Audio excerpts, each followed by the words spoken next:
Oh, hi, everybody. Beautiful day to you all. How's the weather where you are? Because right now it's about, 55 degrees, very sunny, nice and beautiful, beautiful outside. Oh, man, it's just gorgeous here in Arizona. It's just beautiful blue skies, and there's no chemtrail planes in the sky, and it's really nice. Very cool. Now, I don't want to say your last name incorrectly, so you want to say it first for me? Oh. So how do you say your last name? Say again? Your last name, how do you say it? Oh, it's Gazay. I'm sorry. It's Gazay. G-A-Z-A-Y. It's French. No, yeah, I was gonna go totally American and say Gazay. So I don't know, dude. That's why I was asking. Yeah. Yes. Well, do you want to give people a quick background on why you're here? Because I think sure. it's a big deal. I'm fascinated. So. Oh, yeah. Well, my story is a different kind of story. I have spent 11 years in a monastery in a what they call a semi-eremitic form of monastic life. It was an Eastern Orthodox monastery. And we were under, at one time, the Russian Orthodox Church. Then later we moved over to the Bulgarian Orthodox Church.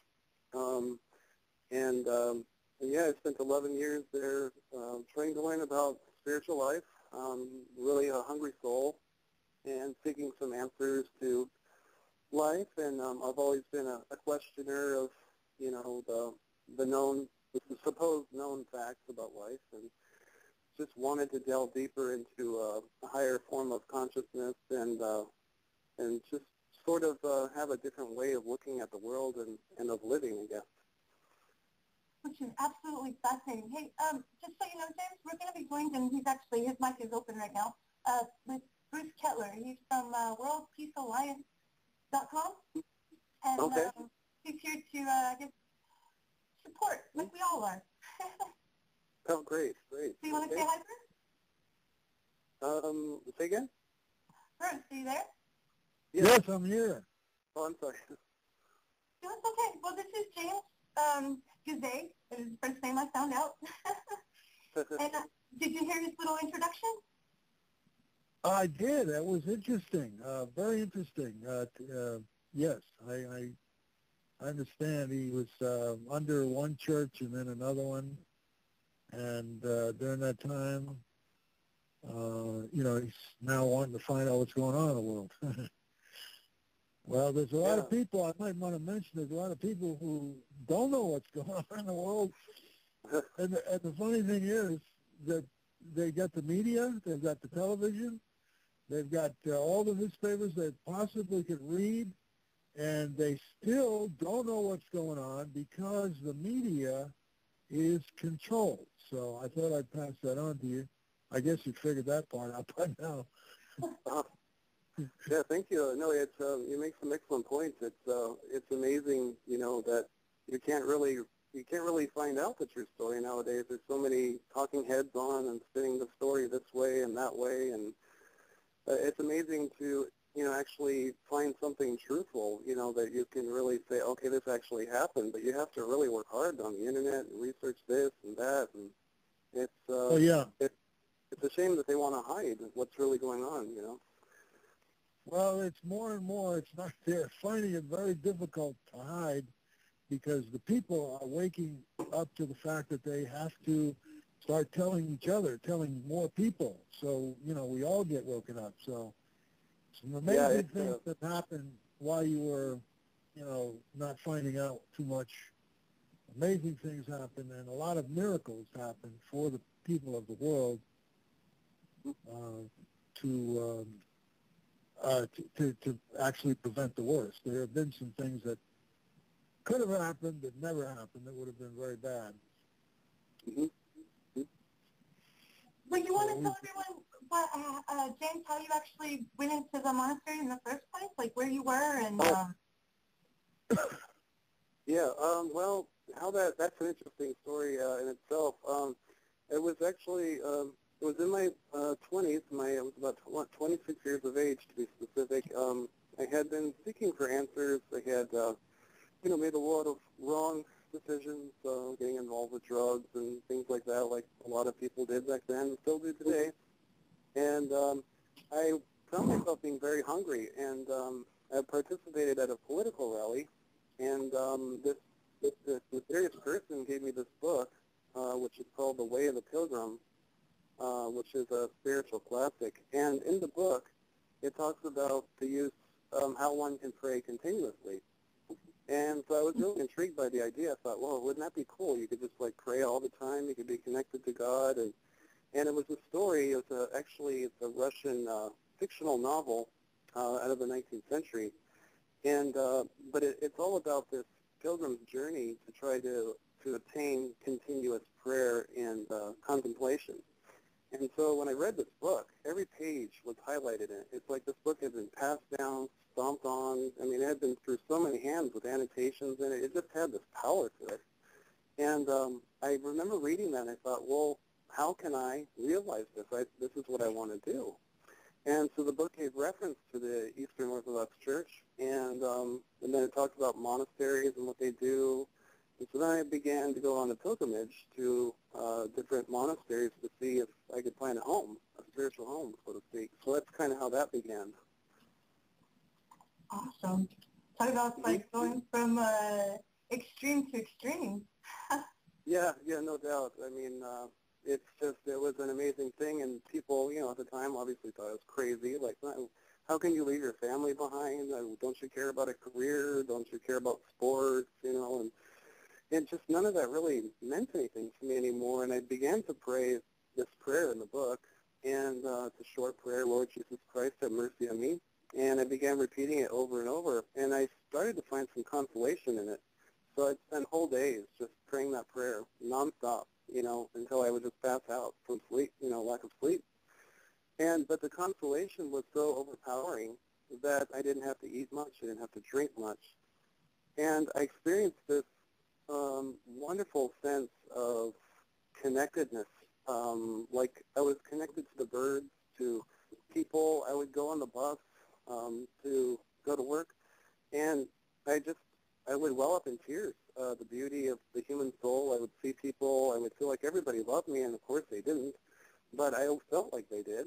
And it's just so hard to put into words, but I experienced this deep sense of contemplation and awareness that we're all one, that this whole universe, all people, all of creation, the birds have their own language.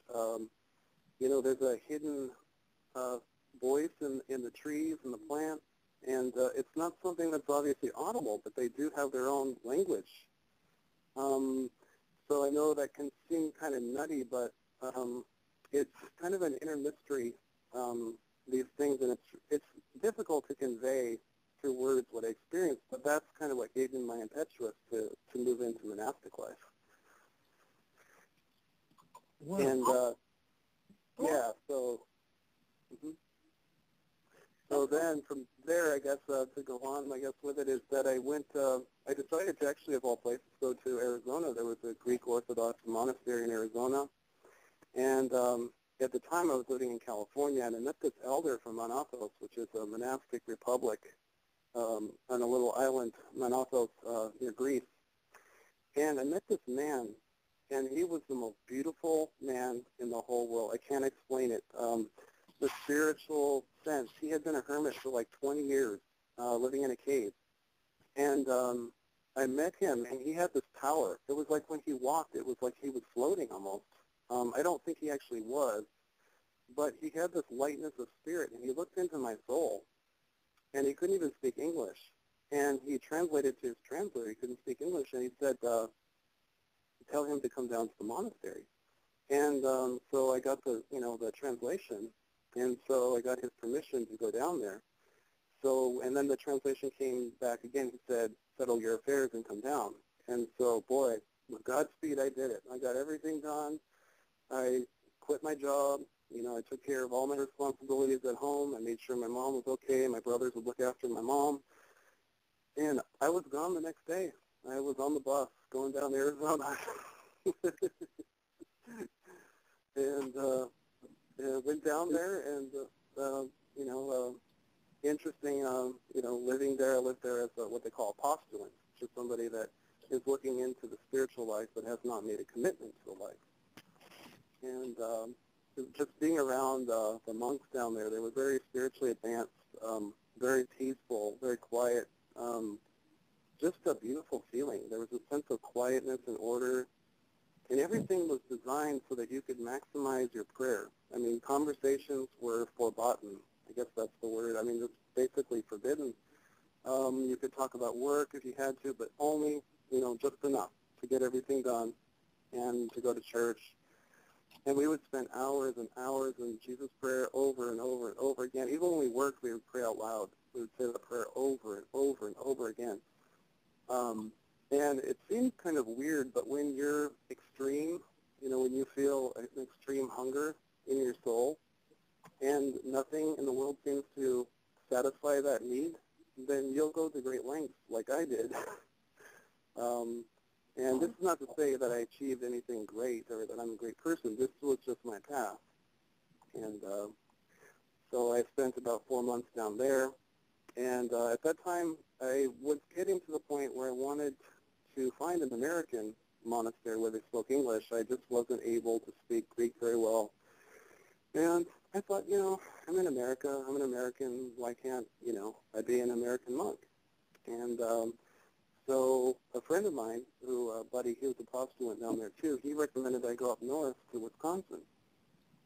And so I told the elder about my wish, and at that time, everything that we do is under obedience. So I asked the blessing to leave the monastery. We're not having a problem with it, just, telling him my desire, and he agreed. He blessed it.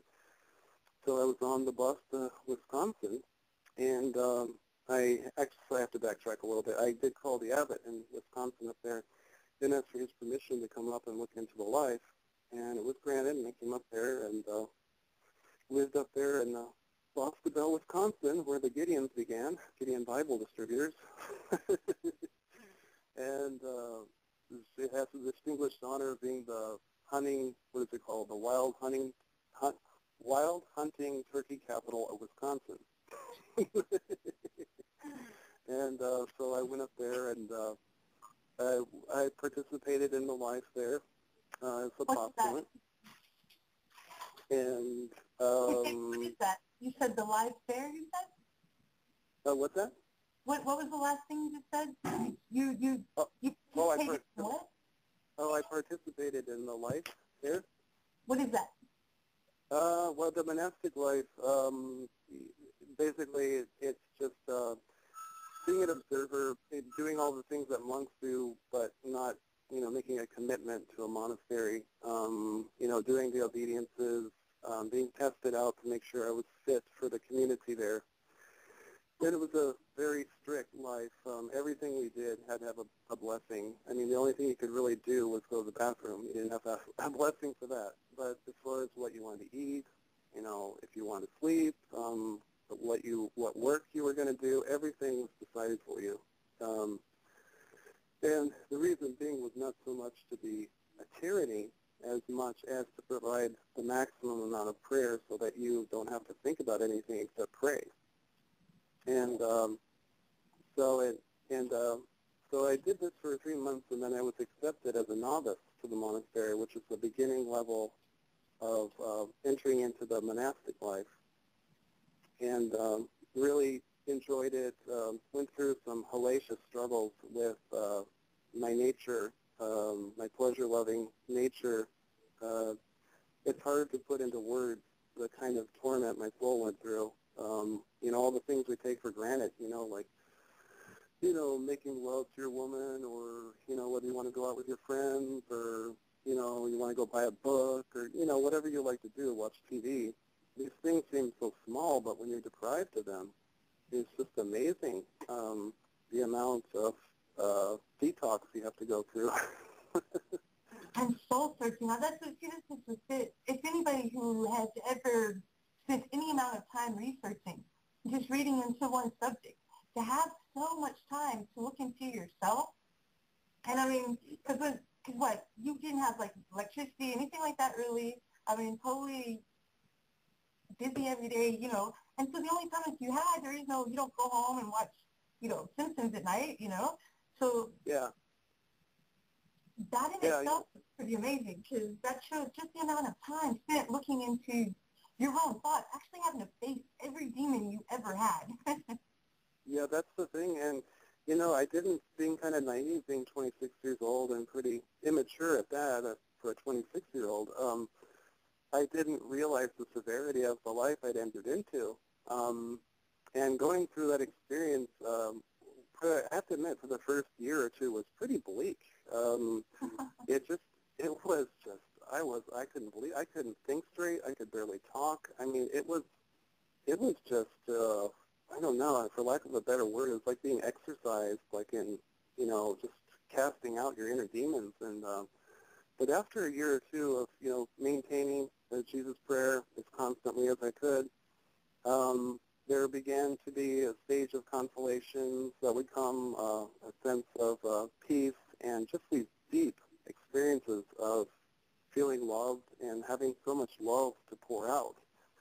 The sense of non-judgment became huge. Wow, that's something you never see out in the real world. Well, you're talking about non-judgment. That has been one of my recent dealings.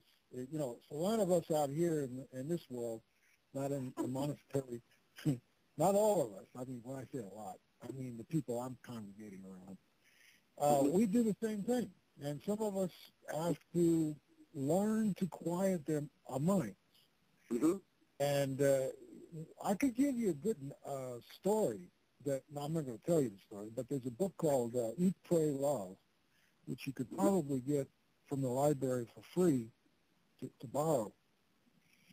And it tells a story about a woman who went to Italy and then to India and then to Bali in Indonesia. And it's a true story. The author, she had already been a best-selling author, but she decided for her own personal life that she needed to go to India to pray or meditate. Oh, wow. And it was like, this is the only way I could shut this thing off. It was like all these impulses, all these fears, all these things that are going on in my mind, so that she could have a life with a soul. Her life was soulless. Yeah. So we here in this world do the same thing. Not all of us, but we do. And I recently, one of my biggest things I've had to deal with, and I was just talking to Nickie about this on the phone, I believe it was yesterday, was this thing about judgment. Mm. And all these things have to be purged out of our minds, our hearts, in order to be able to love everyone freely and to receive love in return and to be able to communicate with everybody. I mean, without all these filters that are interfering with our minds and hearts. So Nickie, isn't it kind of an interesting coincidence that this guy comes up talking about, purging himself? And I was just telling you yesterday about my own dark night of the soul recently, and how I have to deal with that and have dealt with it. The synchronicity the last few days and the last couple of weeks has been absolutely amazing. And I keep talking about this ever since the first. There's been major shifts and changes. But what's really funny is how James actually came on here. Is I think we had mentioned something about Romanian, and see, I'm part Romanian gypsy, and James had mentioned something about the Romanian monks that helped get him in this, and that's what kind of led to all of this in the first place too. Just something simple and simple, Yeah, that's such an interesting story, the whole Romanian monk. But I would like to speak to the caller's points. In no way do I mean to say that the path that I took is superior or anything like that. We had around our community, we had people, members, the laity that would come to church, the monastic church, and they lived great spiritual lives, and they advanced really far down the ladder, and I just was amazed at their spiritual progress. And speaking to your point of non-judgment, I mean, it's so essential. It is so essential for, our life now. I'm obviously out of the monastery now, and obviously, we live in the world, but that spirit of not judging is so powerful because it's really what brings people together. Now, there's a proper use for judgment, of course, when it's, aimed towards evil or things that are wrong. That's the good use of it. But as far as not assuming anything about the people around you, assuming good things rather than negative things is so important to all of our spiritual lives. Well, yes. By the way, you said the caller. I'm actually I'm sorry. Co-guest. I'm a co-guest. But that's okay. I just wanted to throw that in. And the thing about judgment is, if it's not from an egocentric place, then I think that's what you're referring to when you say some judgment is okay. Is that kind of what you're saying? Yeah. Yeah, in terms of, the proper use of judgment, because we have to discern between what's good and what's evil, what's true, what's false. That's the proper use. But to assume motive, is where we go wrong. In the Christian Bible, it's called discernment. There you go. Yeah. Yes, discernment, because you have to be able to discern how you're going to act or react to a situation. And you may react by withdrawing, in which case you have to make a judgment. This is unsafe, or this is not, good for me to continue in this particular encounter with this person. And these are not the kind of judgments that I was talking about when I was talking about negative judgments. These are things that you are aware of deep down inside, and you just deal with them as according to what's appropriate, according to what your sense is of a particular circumstance. Yes, spiritual discernment. That's the proper term that I was looking for. Spiritual discernment. Nice. And, so well said. And, it's just amazing. We're covering so much ground, I just don't even know where to go next. I know. Okay, well, let's, because everybody seems to focus on why'd you leave, why'd you do this? Whatever. People are meant to move on. That's at least my opinion. So I'm not saying that that's necessarily what's true for everyone. But in my opinion, we reach a state and we realize that, it's time to move on, or situations come about that bring something that we need in our life that basically results in the same thing as well. But since you've been out, this is a question that I love, what has been the biggest change that you see in the way other people think? I mean, as you went in there with a completely different mentality and mindset and from a different point in life than when you went out, of course. And, I mean, how did people think to you when you first came out? Well, that was so mind-blowing. Just being removed from the world for about 11 years, having very limited, I could never contact my family. We weren't allowed to read secular books or watch TV or anything like that. So coming back out after 11 years was just absolutely horrifying to me. For the longest time, I was a shut-in. I would go out for half an hour. I had a friend or two that were getting reacquainted with me because they hadn't seen me in 11 years. We'd have coffee, and after half an hour, I was about ready to run back to my house. Because the world it had changed so much. Technology, the way people thought, the way they dressed, the kind of insidious manipulation through the commerciality of society, the lies, so many lies. The world is a lie. I mean, it's like the world has become a lie. Yeah, when you get done, I want to talk about Greg Braden, because I know you're going to love this guy if you haven't read any of his stuff yet.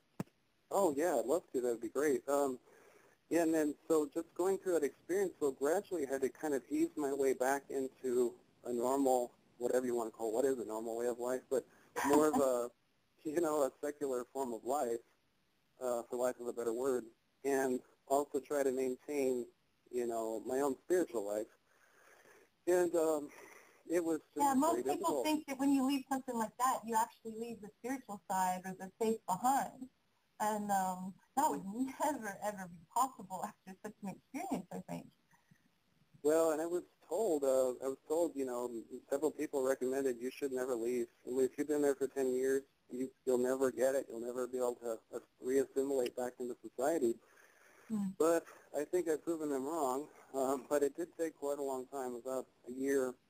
And to speak to your question about how I noticed, different, the way people think, as opposed to the way I was thinking as a monk and everything, it's just the triviality of the conversation was the first thing I noticed. People talked about their toys or their cars or sports or, politics or these things, and I thought they were so enlightened. And I remember hearing these conversations, at the monastery about spiritual things, and to me it just seemed like, why are these people talking about these mundane things? They just don't matter. It's stupid. Exactly. I couldn't get interested in conversations. It was like, wow, is that all you got? I mean, I don't mean to be proud, but it just felt like my exposure was so lofty to the, the readings of the church and the saints, the lives of saints. And these are my heroes. These were, this is the language I was starting to speak, So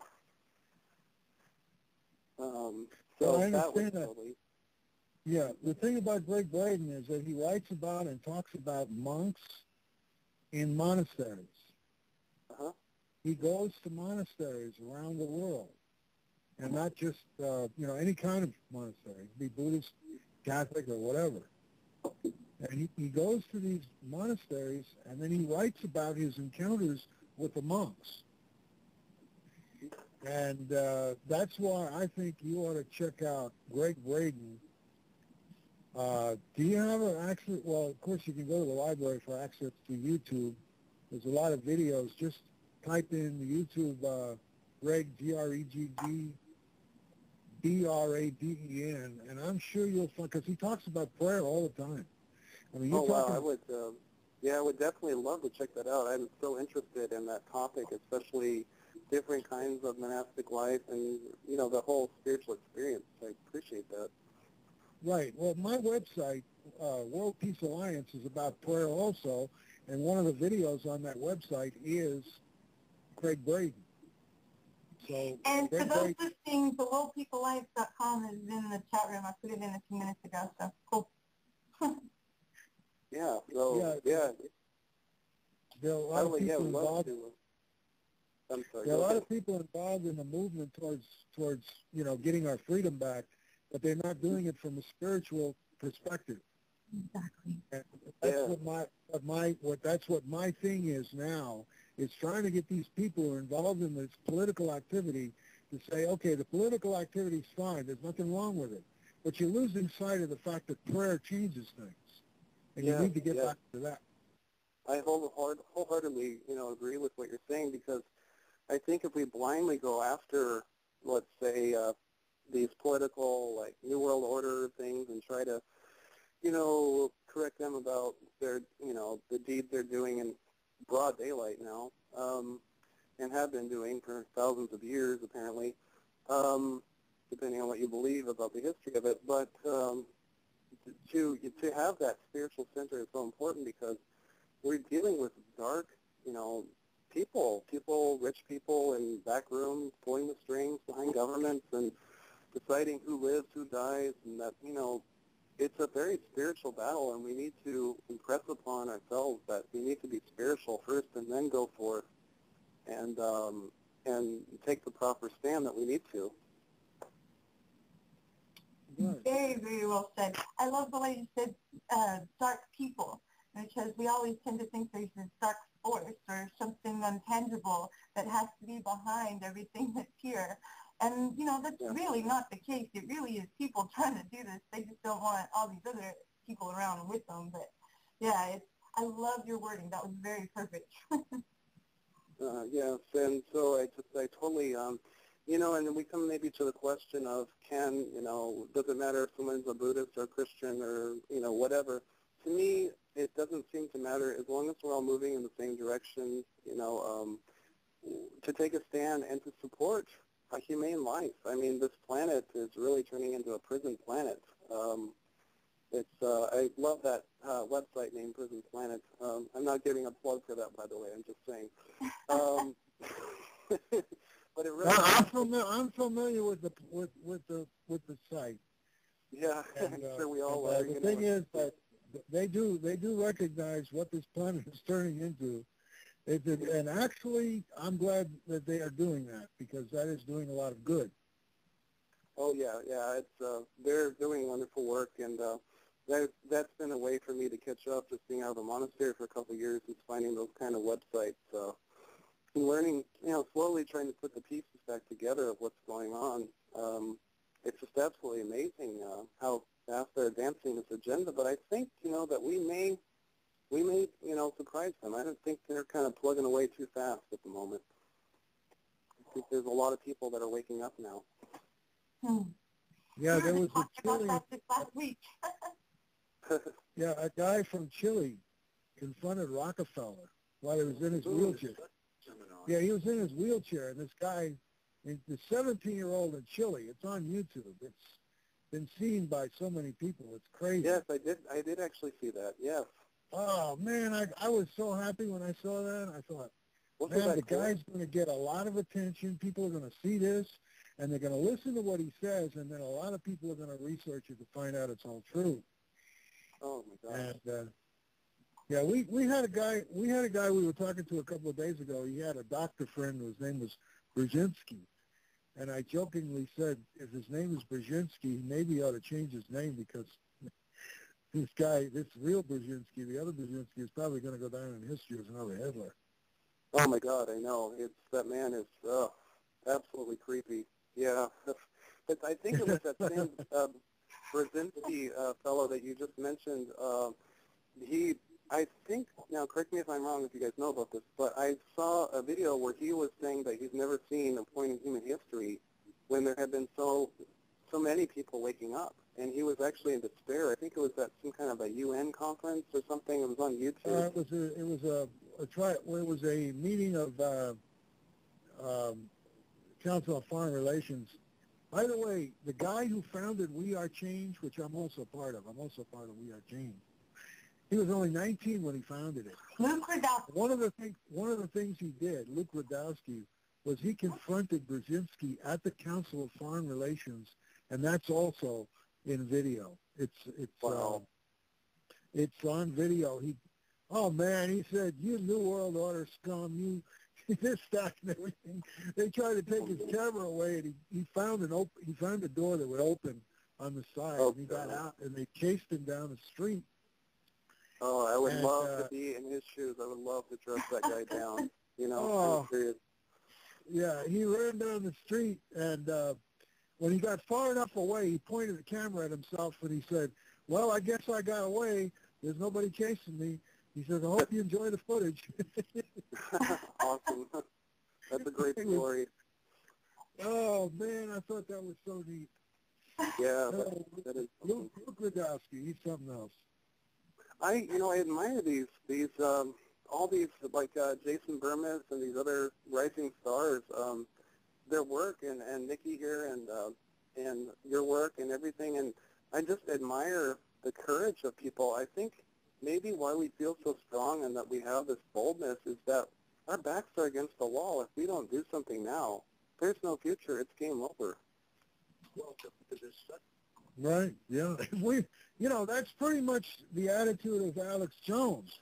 It's like, the worst you can do is kill me. We're all going to die anyway. Yeah.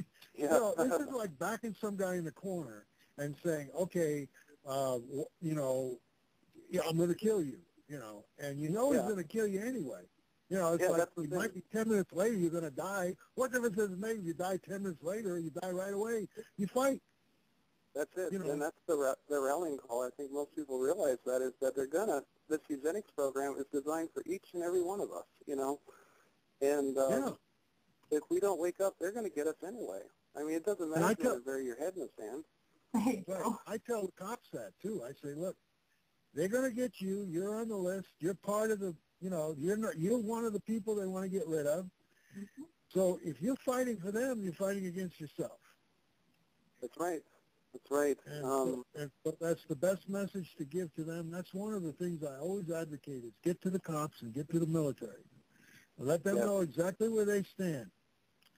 According to Kissinger, they're nothing but dumb, stupid animals. That's the exact word he used to describe these people. Wow. Man, yeah, that's quoted everywhere. I love that. That is like, I cannot believe they actually got that on record. It's amazing. That's so like the Kissinger, it's just, I'm amazed the guy is still walking and living. But anyway, I mean, he always looked old. He looked old like 20 years ago. I mean, the guy is, but he's still around and doing his, deeds and darkness. Yeah, well, yeah, the thing is that there's a 109-year-old man that's healthy. He doesn't need a wheelchair, and he talks and thinks very clearly. And he's a perfect example of good health because he takes care of himself mentally, not just spiritually, but mentally and physically, and because he eats right. And so it's not just the eating right, it's everything else combined. And he's been featured on Dr. Mercola, Mercola. Oh, yes, I'm familiar. Yes. Uh-huh. Yeah, well, if you check out Dr. Mercola, you'll see some comments about this 109-year-old man, and you can see the guy being interviewed, and he does not look 109. His voice doesn't sound like 109. The way he can think clearly is not 109. So that to me is very impressive. We have a lot to learn. And then you look at Rockefeller, who's 96 years old in his wheelchair. Well, of course, being that evil, it's going to ruin your body to pieces. It's going to tear it up. Yeah, I would think so. I mean, and I work in the medical field, and I do have, experience with seeing people that use natural products and naturopaths and alternative medicine, and I see the difference of people that go down the allopathic route of following whatever the white coat tells them to do. And the results are just absolutely amazing. As far as the quality of their life, their outlook on life, as far as people that are more prone to use natural methods of healing, as against the old allopathic, white coat syndrome, Right. Well, I might want to pass some information on you. Have you ever heard of Detoximin? Say again, what is it? Detoximin, Detoxamin. No, I'm not. Okay, well, you being of your background may have people coming to you saying, heal me or give me advice because you were in the monastery and you must be a spiritual person, so tell me what to do or whatever. Anybody with any kind of circulatory problems or heart problems, Detoximin is excellent. Now, the name of the book, written by a licensed physician, Sherry Rogers, on that particular subject is your cardiologist killing you? Sherry Rogers, and she advises Detoximin. Wow, yeah, I'll have to look into that. That sounds really interesting because every once in a while someone will ask me, something, and I have to be really careful because I do work in allopathic medicine, so unfortunately I'm trying to change that, but it's kind of hard to find something to work under a naturopath, which is what I'd like to do. But I do get, asked different things, and so I have become a health nut these last couple of years, and, Natural News is one of my favorite websites. Mike Adams, I think he's doing wonderful work out there, and I learned so much about health and different things, and every once in a while someone will ask me, something, and I'll tell them, I'll say, go to Mike Adams, check out his site. Well, I've searched Mike Adams' site for some information about Detoximin, and it doesn't exist. Let me tell you what Detoximin does. Have you ever heard of the word chelation therapy? Yes, sir, I have, yes. All right, well, there's 3 ways of administering chelation therapy. One is intravenously, the other one is you swallow it, and the other one is you put it into your rectum. That's a suppository.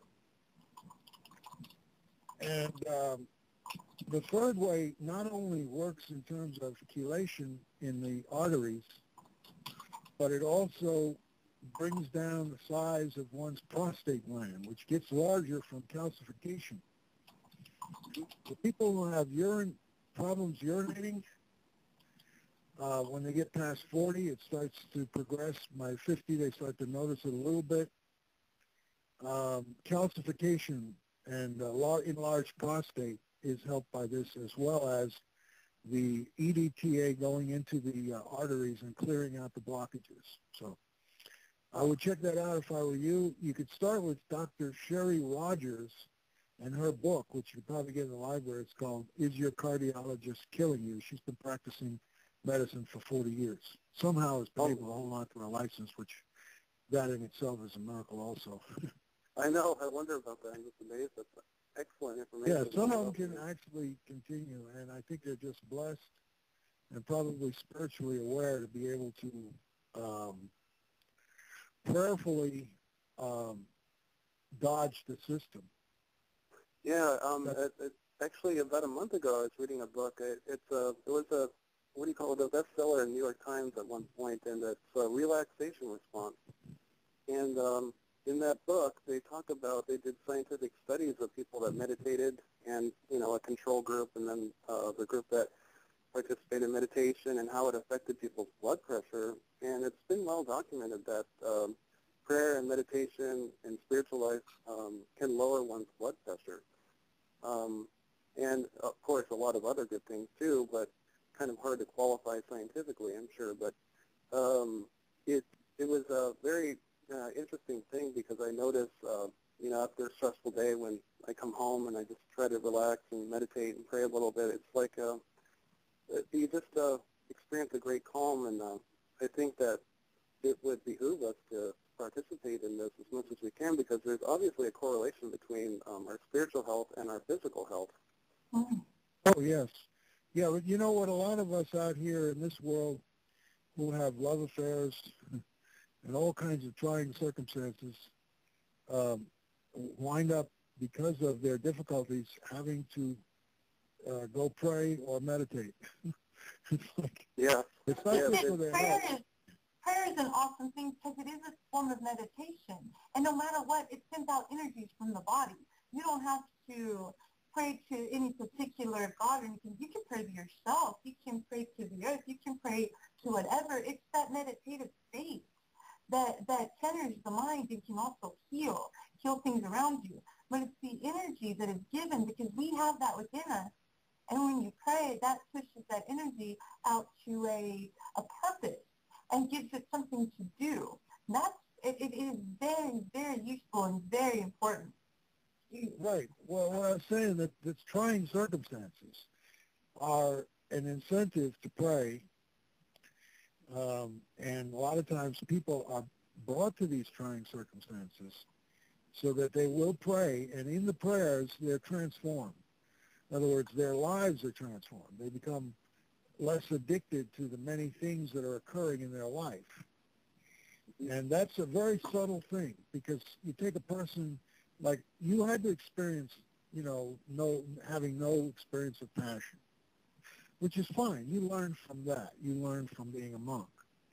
Yeah. But many of us have to learn, because we are in that.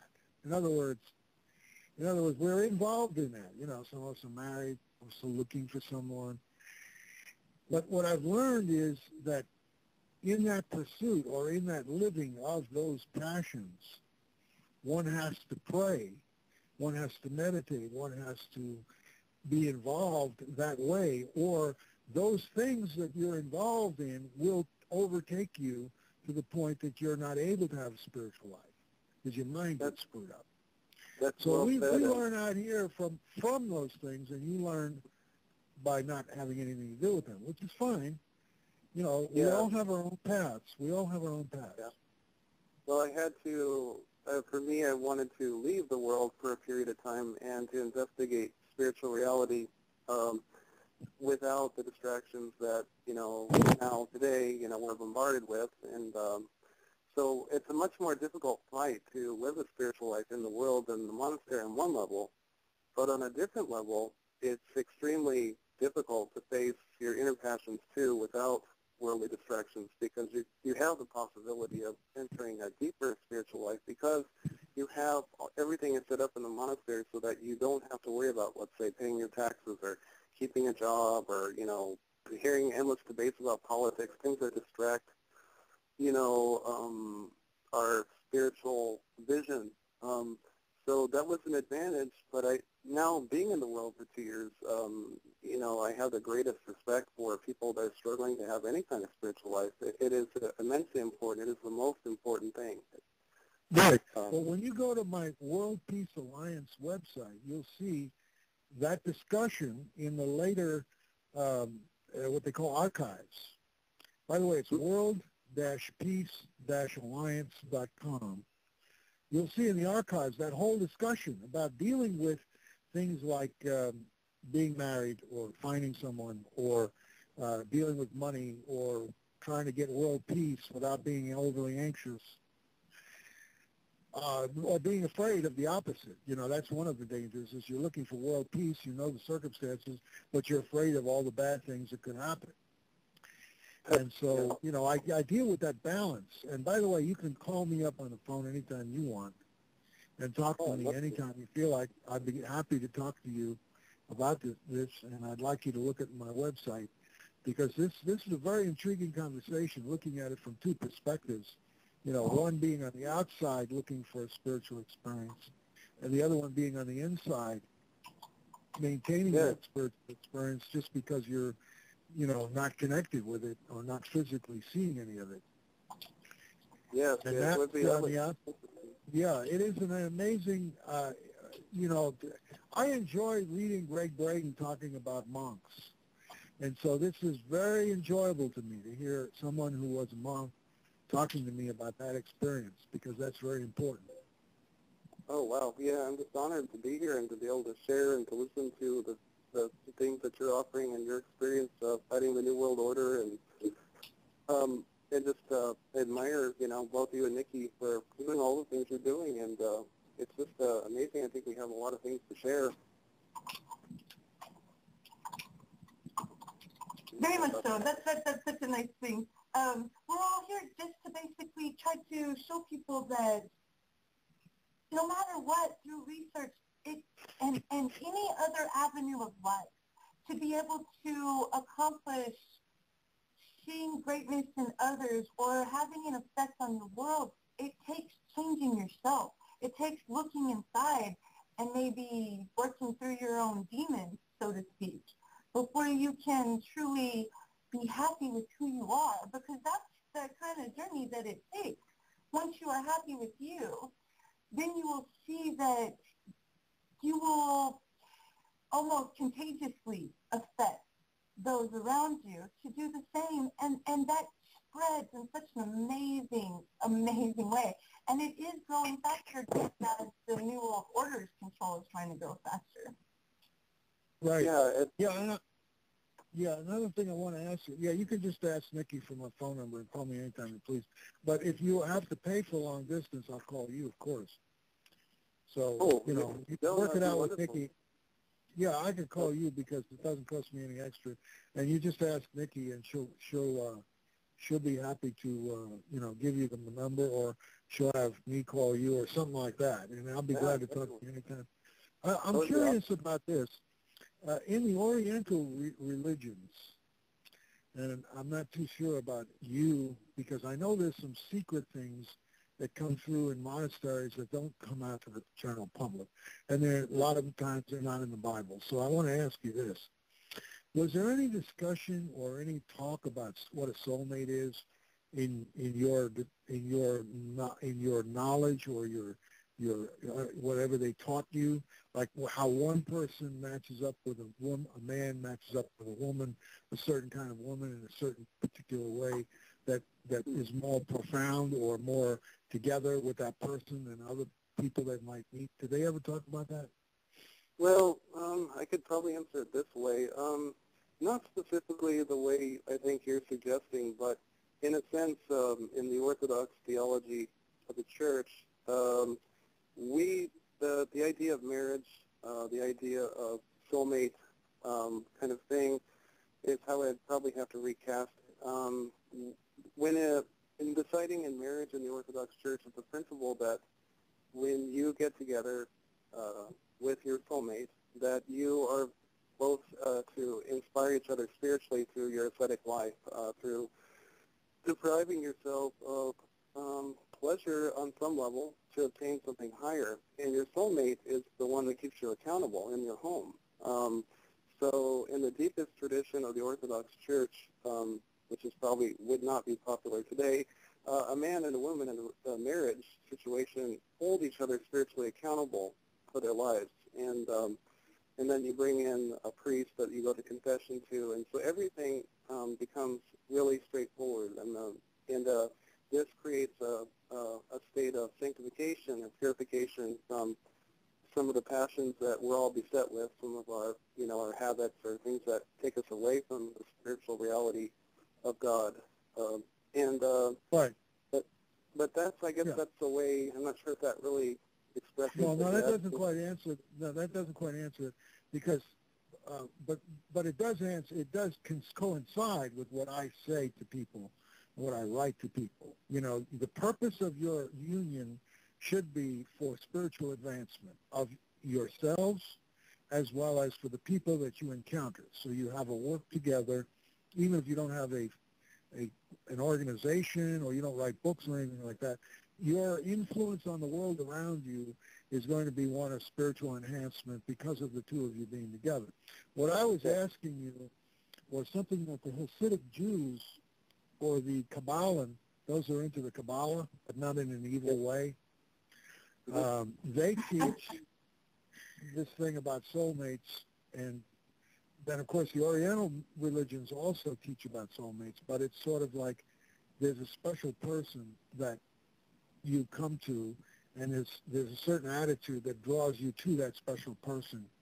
And, those religious leaders will teach people, what it is you're looking for that you'll experience that will show that this person is one, like some young man is contemplating marriage, and he's not sure if he's doing the right thing, and, he goes to the religious leader, and they tell him, and so on and so on. But anyway, that's pretty much what I was saying. Yeah, I understand more clearly what you're saying.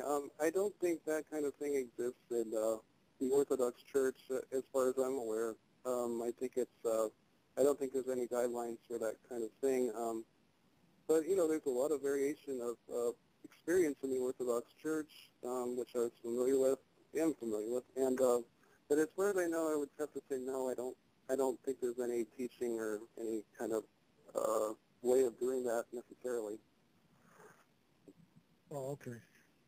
Oh, it's still pretty fascinating, because I think there's also another way. There are certain people that tend to come together at the right time, and lately synchronicity has definitely been playing a role, and numbers tend to add up. What about certain patterns or things that are found and say certain texts? Did you ever look into anything like that? I'm not sure I'm following you. I mean, just even since then, just out of curiosity, It's now time to explore. Say that again? Yeah. No, I'm trying to think what to say. I'm not sure how to answer that. No, it's all good. You don't have to. We can move on. It was just like I said, just my own pure curiosity, because of stories and things that I keep running into lately. So it was just curiosity. Well, what I would say is that I think, just in human nature, people talk about, well, I met that person, and this person's really special, and then you begin to see that you can have a life together, and that this person is going to increase your ability to live a spiritual life, or this person is going to decrease it. And I think those should be guidelines for people that want to live the deeply spiritual life, is that your soulmate or your partner, your wife, your girlfriend, whatever, she has to be on the same level so that you can advance and go in a common direction. What about the level is the most important criteria. The rest of them, they teach things like in some of these things, like Ariel Ford, make sure you specify certain characteristics, certain kinds of music preferences, and all this stuff. It's like, come on, music. Yeah. You want to be, you're supposed to write it all down. You write it all down and you say, no, you can't have this kind of music, but you can like this kind of music. It must be this religion, or it must be, and all 99% of it is this person on the same level of awareness that I am, so that we can communicate spiritually with each other and make our decisions together on a spiritual basis. And that is, to me, the 99. And the rest of it, at 1%, you know, it's not that important. Because that other 1% is negotiable. I mean, there you can have difference in music. I mean, my girlfriend and I have a difference in music. We're completely different. It doesn't seem to matter because we're on the same level. We're going the same spiritual direction. And you think of these sites like eharmony.com, and you put in all this information, and, you know, you're supposed to hook up with this perfect person that's just like you, or, you know, compatible. Yeah, you know, yeah, I'm sure it works for some people. I've seen that eHarmony, man. That is ridiculous. Yeah. That is crazy. You know, yeah. What kind of music do you like? Well, wear headphones and put strap onto your belt a couple of headphones and one of those portable players, and stick a CD and listen to whatever you want, you know. Exactly, and that's what we do. I can't stand your music. Wear a CD player and stick the things in your ear, that's all. Yeah, my girlfriend and we go for a bike ride. She has her headset on, I have mine on, and we're happy as a clam in a clamshell. You know, it doesn't matter. Yeah, exactly. I mean, when you got to fill out an eHarmony questionnaire and go, you know, well, this guy likes country music. I can't stand that. Oh, no, I can't. No, not this guy. God, were you kidding? Not only that with the eHarmony thing, but a lot of people who even apply to eHarmony get rejected from even going into their system in the first place. So it's not even appropriate for a lot of people. See, that's the whole system. It's automatically there to put you in the state of you can only exist within such boundaries. And that's the issue. That's why those things, they may work for a few, but that's because no matter what, they were meant to be in me in the first place. They probably would have happened altogether. We tend to ignore simple things like that. But life in general seems to go that way. If your soul types are meant to meet, then no matter where you are in life, you know each other. You feel it. And it will happen that you cross paths at the time that you need to. Because beforehand, neither one may be in a point in their life where they could accept another. Now, that doesn't mean for lovers. This covers everything. This covers from your great teachers, those that you will remember, those that have an impact or change the way you think, and maybe give you a new outlook or hope. Whatever that is, this energy that is happening is not only coming from you, but coming from them. And it is such a great thing, but it also shows how much of an effect that we truly do have on the world around us. Because no matter what, those people still came together because they were meant to. And it didn't work for all these others. So people feel less of a person if they get rejected by even entering their system. And that's wrong for them to do, but just because of the whole mentality that keeps the rest of the people trapped there, as opposed to telling them, this is just not right for you, you're such a great person. Walk outside and talk to somebody. Yeah, exactly. Go out there and talk to somebody. That's to me. That's go out. Yeah, right. Exactly. Go out and talk to somebody. If a monk can offer, a former monk can offer some spirit or some dating advice, go out and meet somebody. Yeah, really, that's just common sense.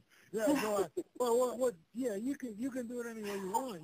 You could say the supermarket, which.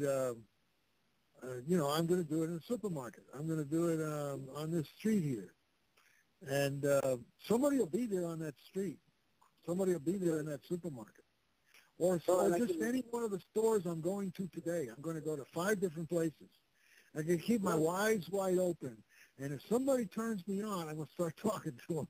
You know? That's it. That's the way you do it. But there's another thing I want to recommend also. This is my greatest recommendation for material on soulmates. It's called DickSutphen.com.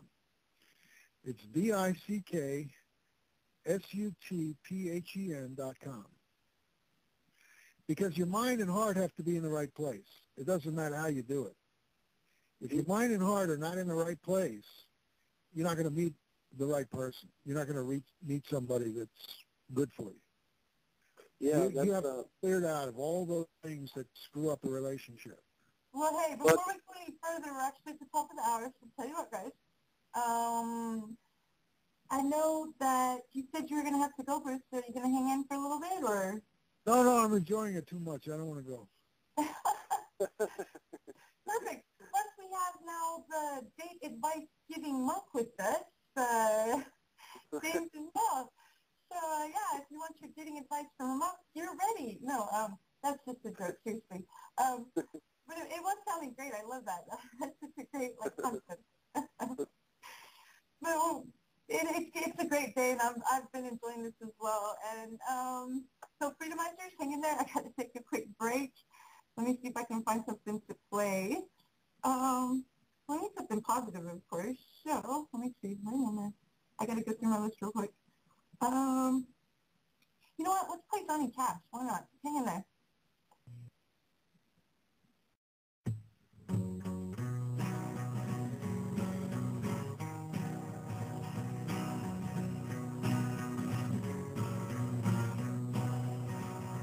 Federal Reserve, you've been living hell to me. You've been robbing me since 1913. You'll run the presses till the ink is dry. Long ago, I stopped asking why. Federal Reserve, I hate every inch of you. You robbed me and you cheated me through and through. Now I'm a poorer and more destitute man. Mr. Congressman, why can't you understand?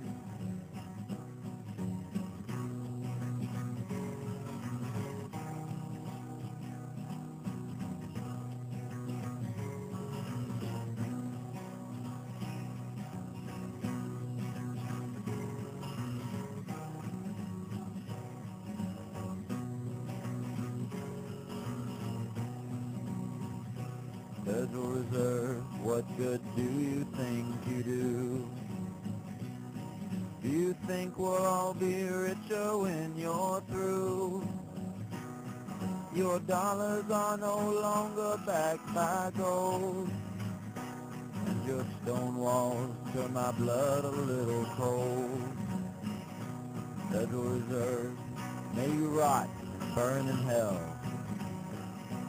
May your walls fall and may I live to tell. May all the world reject your fake cash. You stole our wealth, but we can take it back.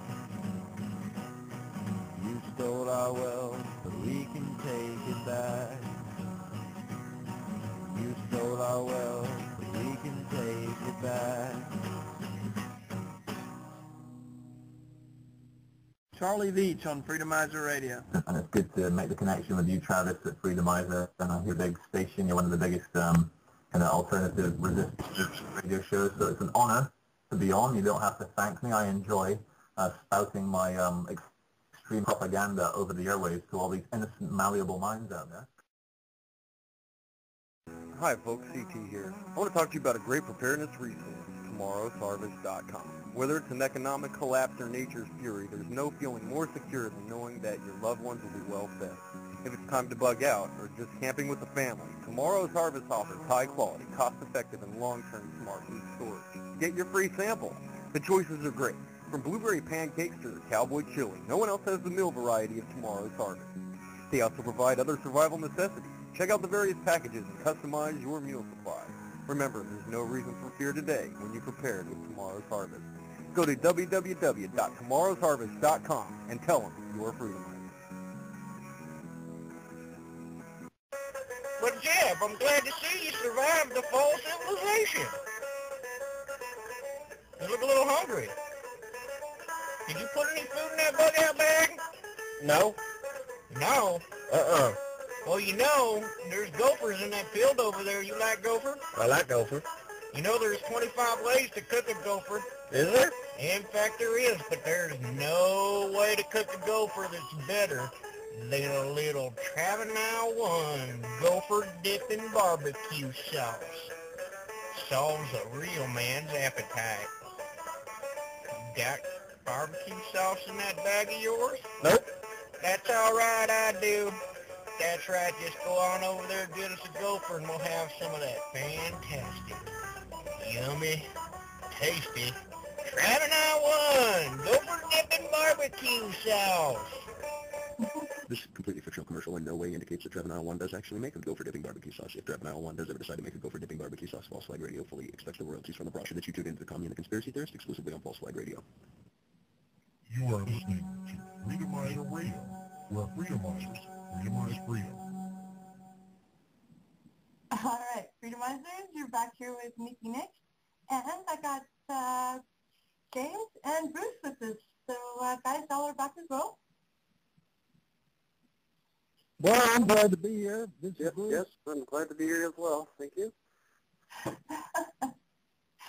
Well, I have to ask you just one quick question. What was the biggest, kick in the ass when you first got out of the monastery? Seriously, what was the biggest, thing that just totally blew you away? Oh, gosh. Excellent question. So many things I could say. I think it was just how noisy life is. The noise level, the level of, like I pointed out earlier, the superficiality of conversation. Everything seemed so trivial. It was like people walking around thinking they're really important and all this stuff, and I got this job and this car. I mean, basic things that we see every day, but at the time it was so irritating. It was like having something burn in your eyes, and you're looking at it going, oh, yuck. Really? Are you serious? Is this all there is? I got a comment on that one. When you're done, I got a comment. Oh, yeah. And that, I think, was the main thing, was just the noise level. Everything was extremely noisy, the pollutants in the air, the amount of probably EMS I was experiencing. We lived a real low-tech life. For those that don't know what EMS is, you want to tell them? Electric magnetic field. Nice. Yes? Yeah. But just the amount of electrical activity in the air, just the amazing information overload, just, learning about the internet and getting on there and finding out about everything, and just what do I do with all this information, That was probably the most shocking, was that the actual use of the internet and learning how to use it, too, was a big part of it. Well, I mean, seriously, we don't even seem to realize how much... Go ahead. Yeah, I just want to say that I live in an area that doesn't have any EMF, and I don't have to pick up the vibes from so many discordant people. I just thought I'd throw that in, and back to you, James. Oh, yeah, no, I mean, I love that. To this day, my transition back into what I call secular life, which is just the world, I have to get away. I have to go for bike rides. I go fishing. I do things like that just because I have to get away. It's just, even to this day, I still haven't fully landed. It's been a process, and thankfully, I have a job, and I have a career, and I have, I have a good support system with friends now, and, I'm slowly starting to catch up a little bit, and trying to hold on to the things I learned in the monastic life that can be used in spiritual life, and just trying to deepen my awareness, of the world and the solutions. The solutions, I think, that really only the heart and proper use of intelligence can fix. And just kind of contributing in that way of maybe just being away from it all and then coming back into it, and then offering whatever perspective I can to help others to see that maybe the things that are going wrong in the world, and to offer them the hope that, we can all enter the heart. We can all enter the kingdom, the kingdom of heaven in the heart. Beautiful place. And that's what I was going to, if I might just kind of ask both of you, what your feeling is about fighting the New World Order. Obviously, we do it externally. We put the communication wires out, and we viral videos, and we do these things. But I'm wondering, the question that I guess I'm trying to get at is, the evil is in the human heart. all this emanation of greed and control and eugenics and everything, it's all coming from the human heart. How do you fix the human heart? We can stop the machine, but how do we get to the heart of the matter? You want to go first, Bruce? Nickie, you going to go first or me? Yeah, I could, because I guess we're both a little eager for that one. We're both off to the first person to go.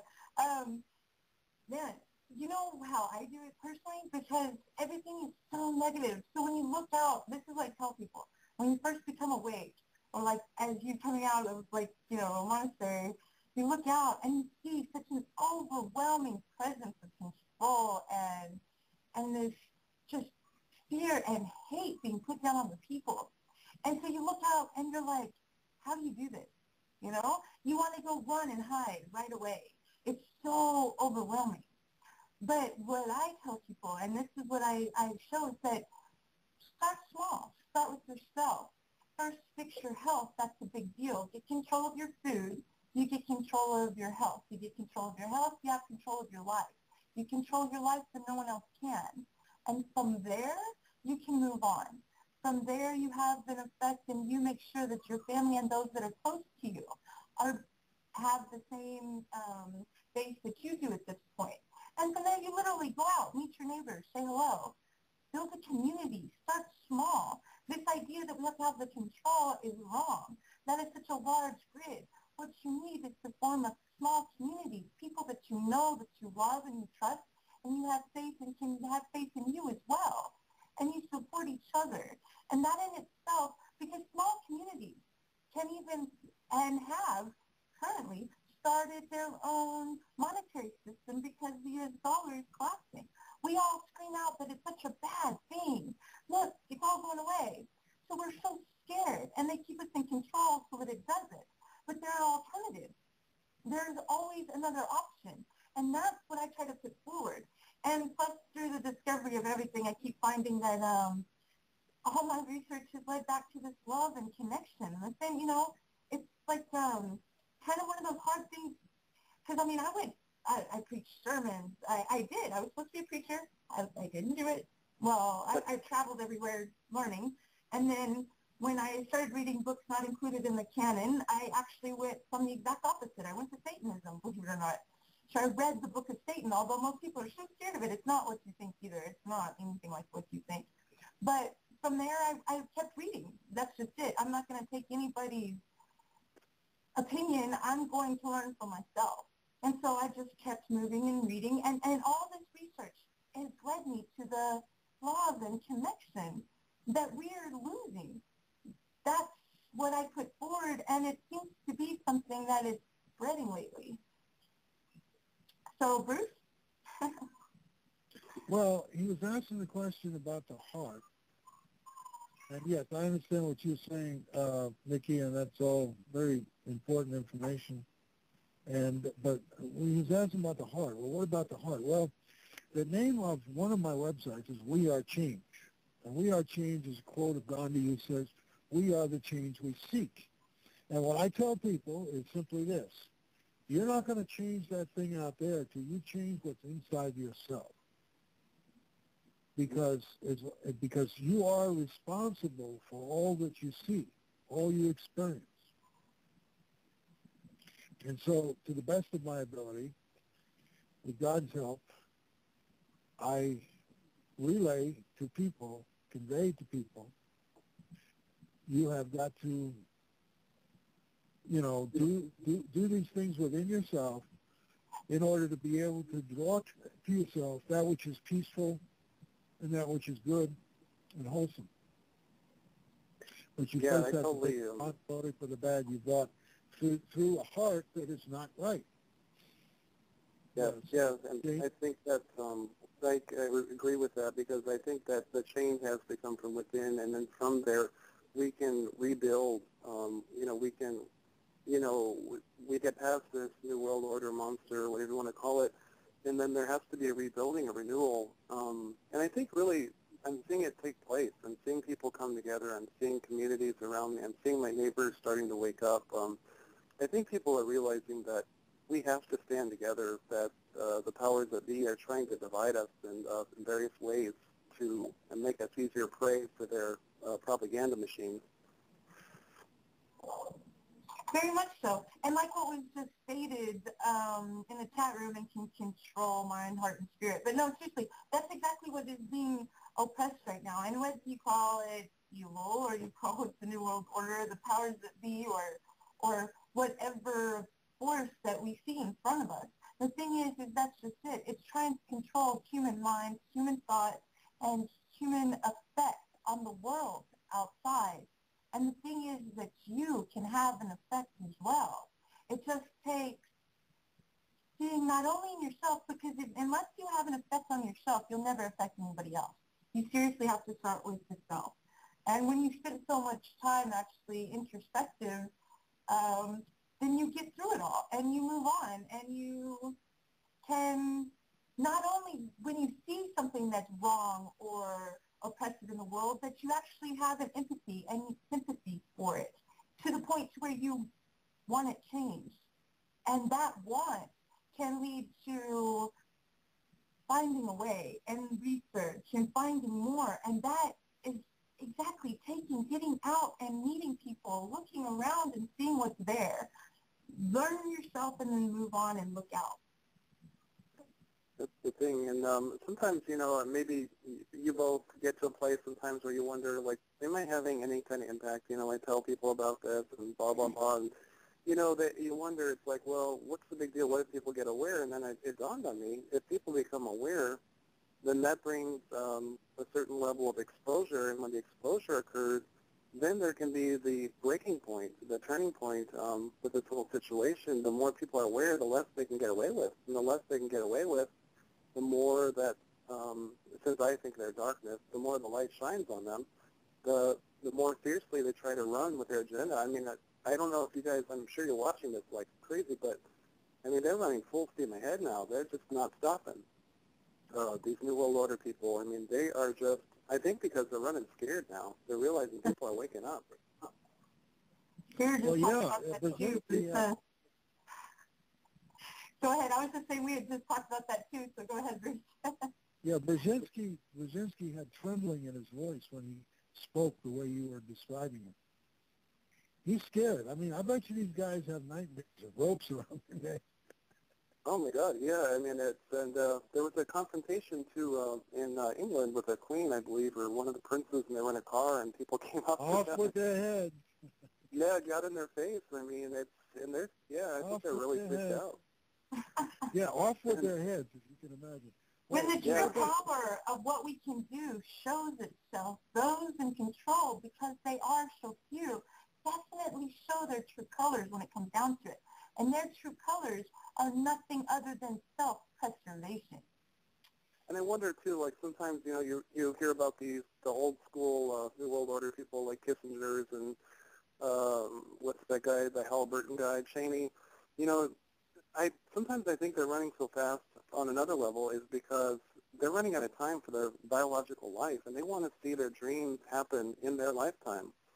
And I wonder if these kids, these mid-level New World Order people, or whatever you want to call them, I wonder if they're just not confident enough to really go forth with the agenda. I watch what they do and their moves, and I'm just like, are you serious? I mean, this is a joke. I mean, this is like, it's not even very clever anymore. It isn't so. I mean, it's like they're infantile spiritually. They try to compensate. They try to compensate by making new rules.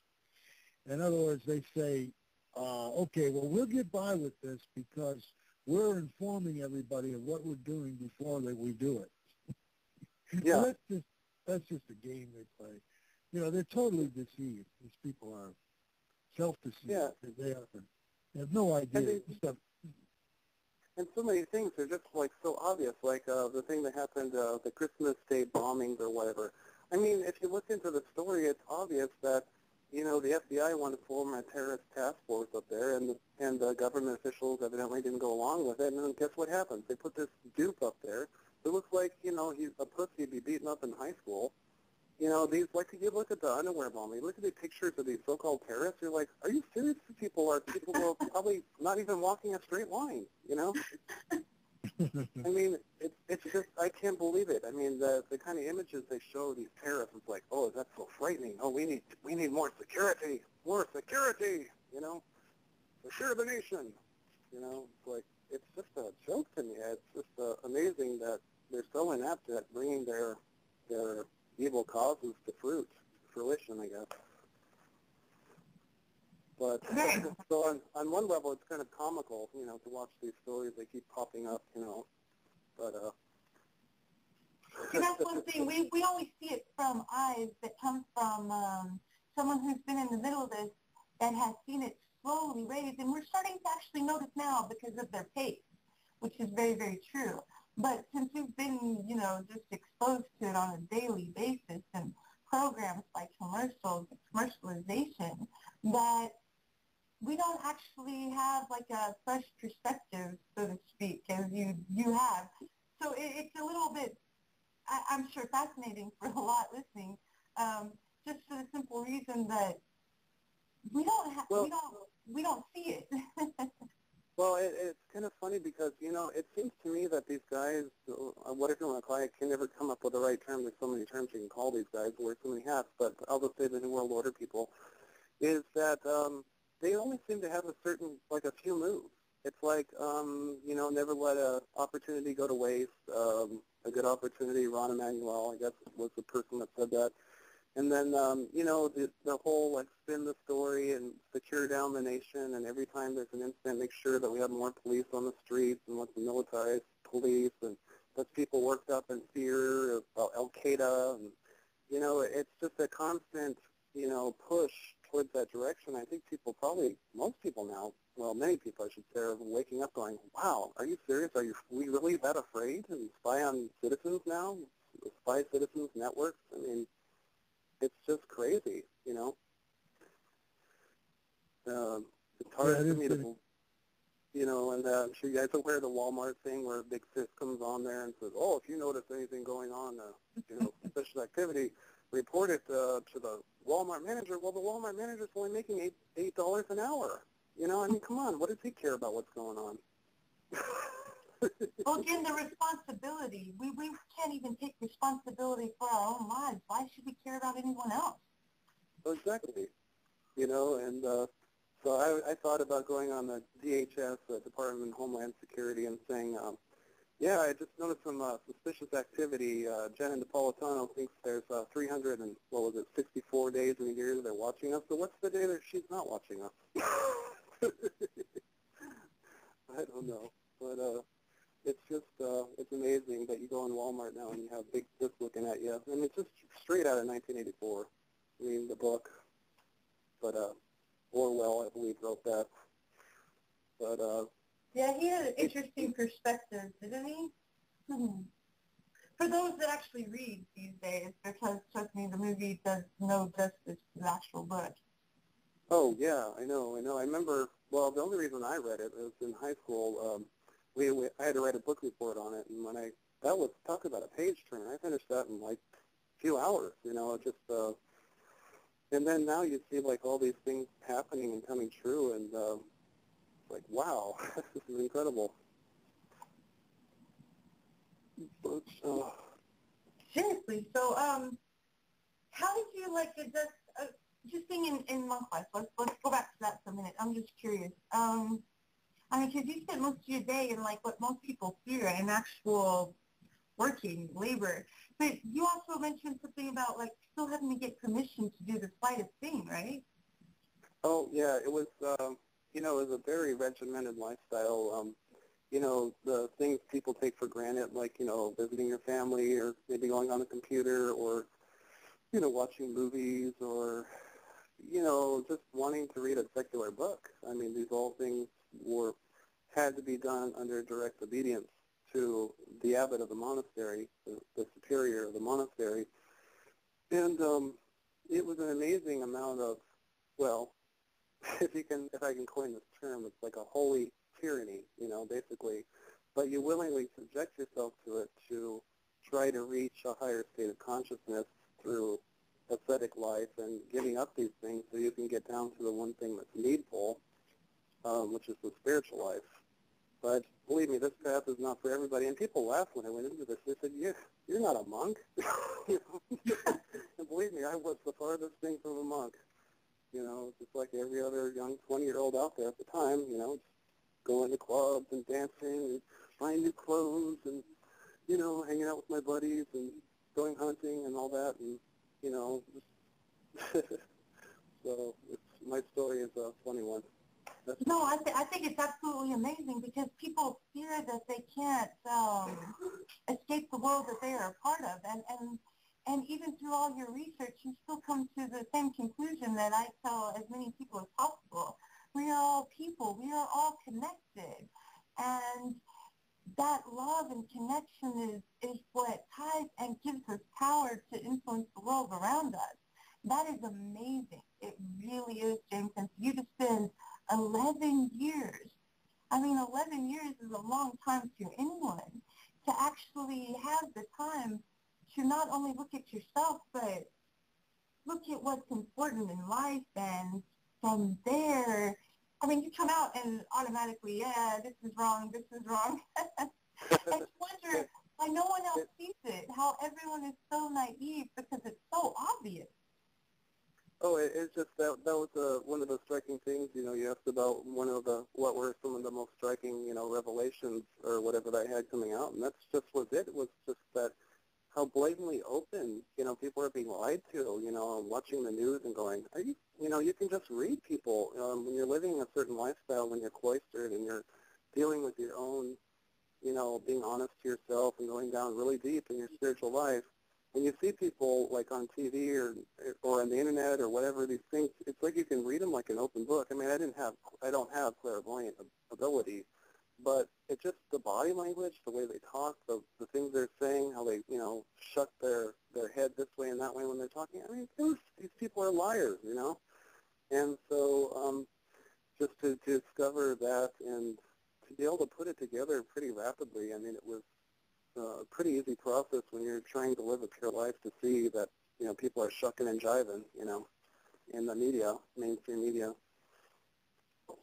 And but then coming to the painful realization, what do I do with this knowledge now? And that's kind of where I'm at now, and that's, you know, basically to inform my family, my friends, my acquaintances, my coworkers, little by little, not to give people too much information all at once because most people just freak out. They, you know, how far down does the rabbit hole go, you know? I mean, most people just don't, well, I won't say most, but some people just are not going to do that, you know? They're just not going to think, oh, my God, you mean the government did this and this and this, and well, I thought my government loved me, you know, well, I don't know, you better do the research. Exactly, do the research for yourself, find out for you. No, I just said that I've got to add this because I'm sure my sister will love this, but Truth, my sister just got married in Vegas on 10/10/10, and I did announce it that day, but it was a big deal. She actually just got it back from there. So I just had to add that. Truth's actually in the chat room as well, so that's a good thing. Our founder and wonderful leader is with us. But speaking of, we just crossed over the half hour, so nice little break. I'm going to play some ads, like Okay Girl, but I did at the beginning of the hour as well, so things are moving along. I'm going to do that real quick, and we're going to be back. We've got James, if I say it, Gazay, right? Yes, ma'am. Perfect. He was a monk for 11 years. Has only not been for 2 years. Can definitely give you a nice perspective from a fresh set of eyes that you usually don't see about things going around you. And we still have Bruce Kettler with us as well. And Bruce is from worldpeacealliance.com, all dashes in the middle, correct? All dashes in between, yes. Perfect. So we'll be right back with you, Freedomizers, and this is Nickie Nix as we rise above dehumanization. And we're going to keep moving forward, so hang in there. Hey, everyone. America is in deep, deep you-know-what because we don't know our rights. If you don't know your rights, you don't use them. Don't use them, you lose them. Learn your rights the easy way with the Freedom Calendar. It tells all. The Freedom Calendar is the best educational tool in over 200 years. The Freedom Calendar shows you how to use your rights. The Freedom Calendar shows how to answer any bureaucrat and how to use your guaranteed rights for true freedom. The Freedom Calendar has more information than a lifetime of schooling. One is only $15. Quantity discounts, great for fundraisers and business promotions. The Freedom Calendar, call 651-771-5234. That's 651-771-5234, 651-771-5234. And check out our website at www.freedomcalendar.com. Howdy, folks. Buford T. Slaughter with the Slaughter School of Military Science. We are now enrolling for fall semester for 8 through 11-year-old children, boys and girls. Folks, we have a war against terrorism going on in this country. We have a war against illegal aliens. We have a war against drugs, and we have a war against high cholesterol, just to name a few. Uncle Sam needs your kids to continue this war. Send them to the Slaughter School of Military Science, and in 9 months you will have the most efficient killing machine this country has ever produced. I'm not going to lie to you. There will be pain. There will be suffering. But if your children are properly trained, they will come home alive. Give us a call at 1-800-YOU-KILL. 1-800-YOU-KILL. The Slaughter School of Military Science. Put on those tinfoil hats, sit back, relax, because guess who's back? That's right, it's the conspiracy theorist with another round of the soft kill weapon. The best conspiracy show on the net and beyond. Check Freedomizer Radio for time and date of broadcast. And all call-ins are welcome, as well as mandatory. All right, Freedomizers, Nickie Nix back here with you. And of course we have James. And let's see if I can get his mic unmuted. His mic has causing issues both times.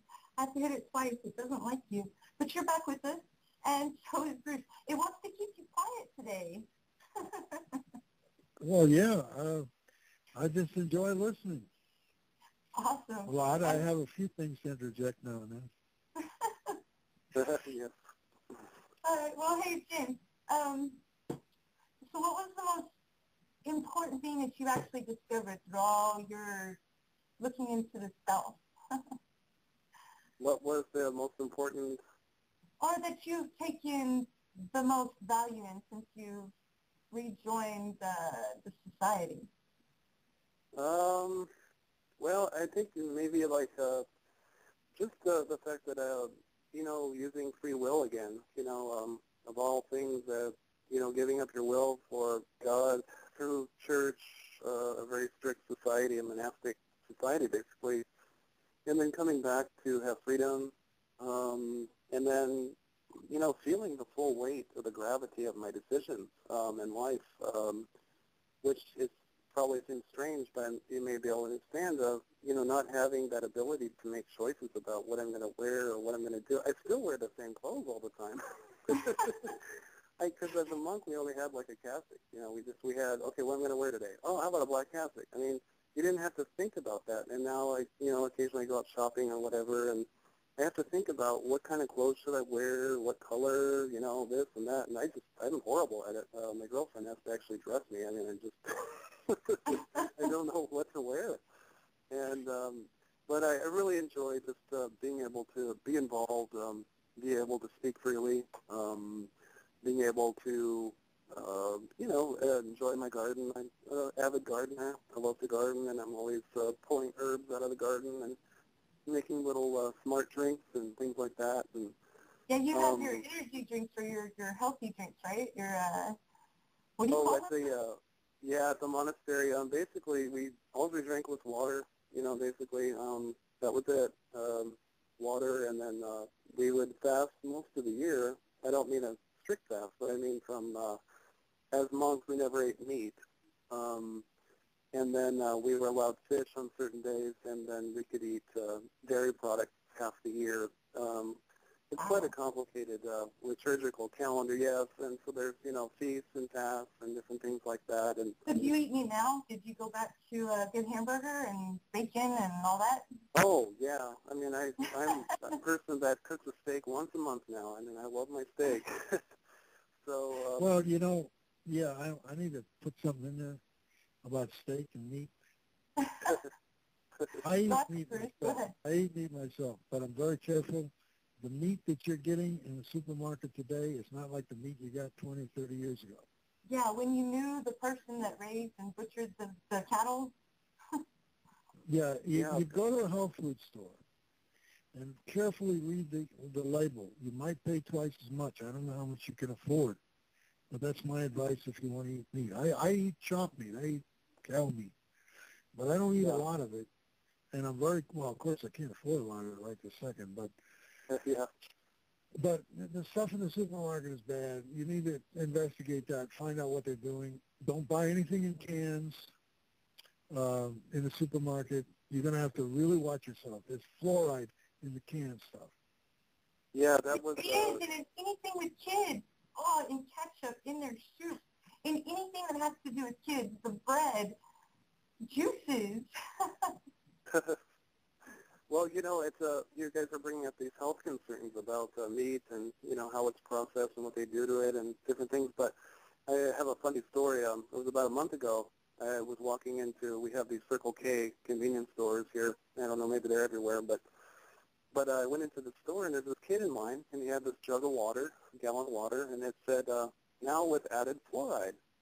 And so this is a true story. So he goes up to the counter, and I'm very aware of fluoride. So he talks to the cashier, and the cashier goes, yeah, how do you like that water? Is that better than regular water? And he goes, yeah, it tastes sweeter, and it makes me feel really good when I drink this.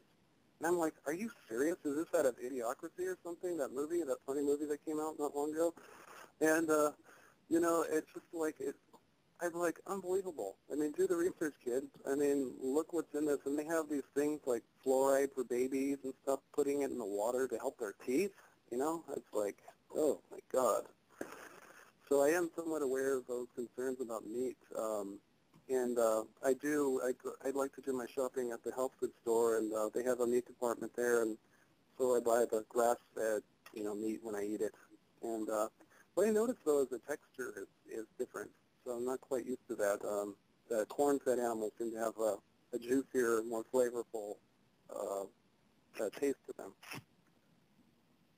And Bruce here lives completely off the grid, so he's quite familiar with the kind of things you would have to go through. Yeah. Yeah, I think that's it's such a beautiful way to live off the grid. People think, I got to have my iPhone, I got to be on the computer all the time. Well, it's good to get off the grid and to have a natural life, and there's so many benefits to just being off the grid. The peace and the amount of privacy, and I'm sure that Bruce is knows a lot about. Well, James, Bruce, how about you? What's the hardest part you have living off the grid? What's the most difficult thing, and what's the best thing?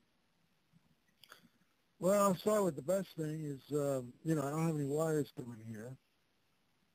I don't have a lot of radiation coming from the 60 cycle AC current in the walls, because it's not on that often. Usually I'm using DC to run some lights. It's good because I don't have to pay the electric company. It's good because I don't have it's work. It's not just you plug into you're not automatically plugged in, so there's work involved. You have to maintain your batteries. You have to, I'm kind of technically proficient, so I know how to do a lot of that stuff. I've looked at all this stuff since I was a kid. When I was a kid, I was going into garbage cans in New York City, taking out old radios, and some of them didn't have the tubes running, so I'd go to the store and I'd figure out which tube was needed, change the tubes, do wiring. God, I was 16. I was wiring inside where I lived, and wired my grandmother's house for a bell. She didn't have a bell. You had to knock on the front door, and you couldn't hear it all the way in the back where the kitchen was. So I had to put a bell in there for her, an electric bell.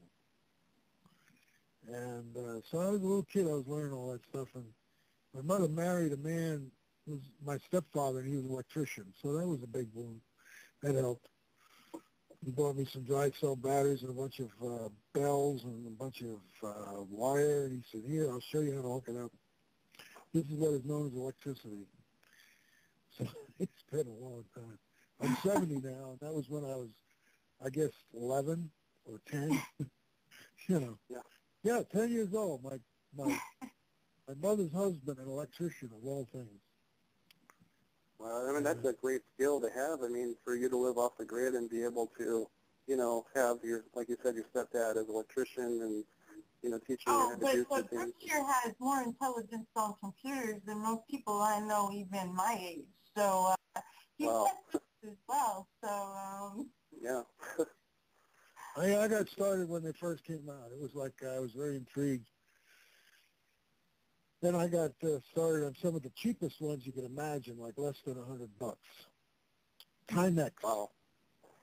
Timex was a little tiny thing that's kind of like, looks like one of those tiny laptops, except it didn't have nearly as much in the same amount of space as what these little tiny laptops have got today.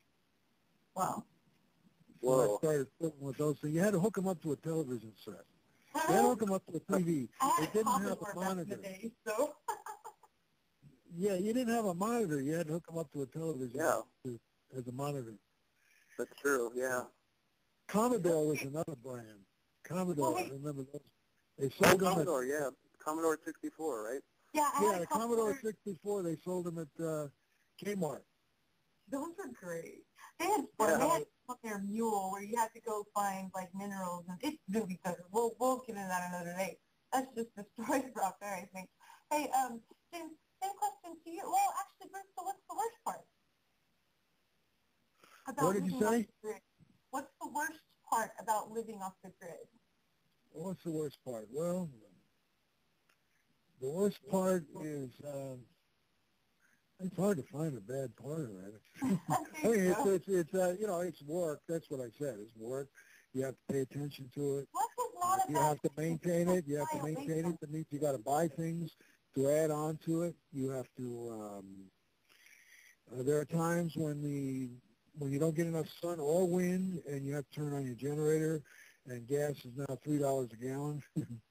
I guess you might say that's the worst part. Awesome. Well, see, there's not many bad things, and as long as you're willing to actually put forth what it means to be human, then maybe we could all do it.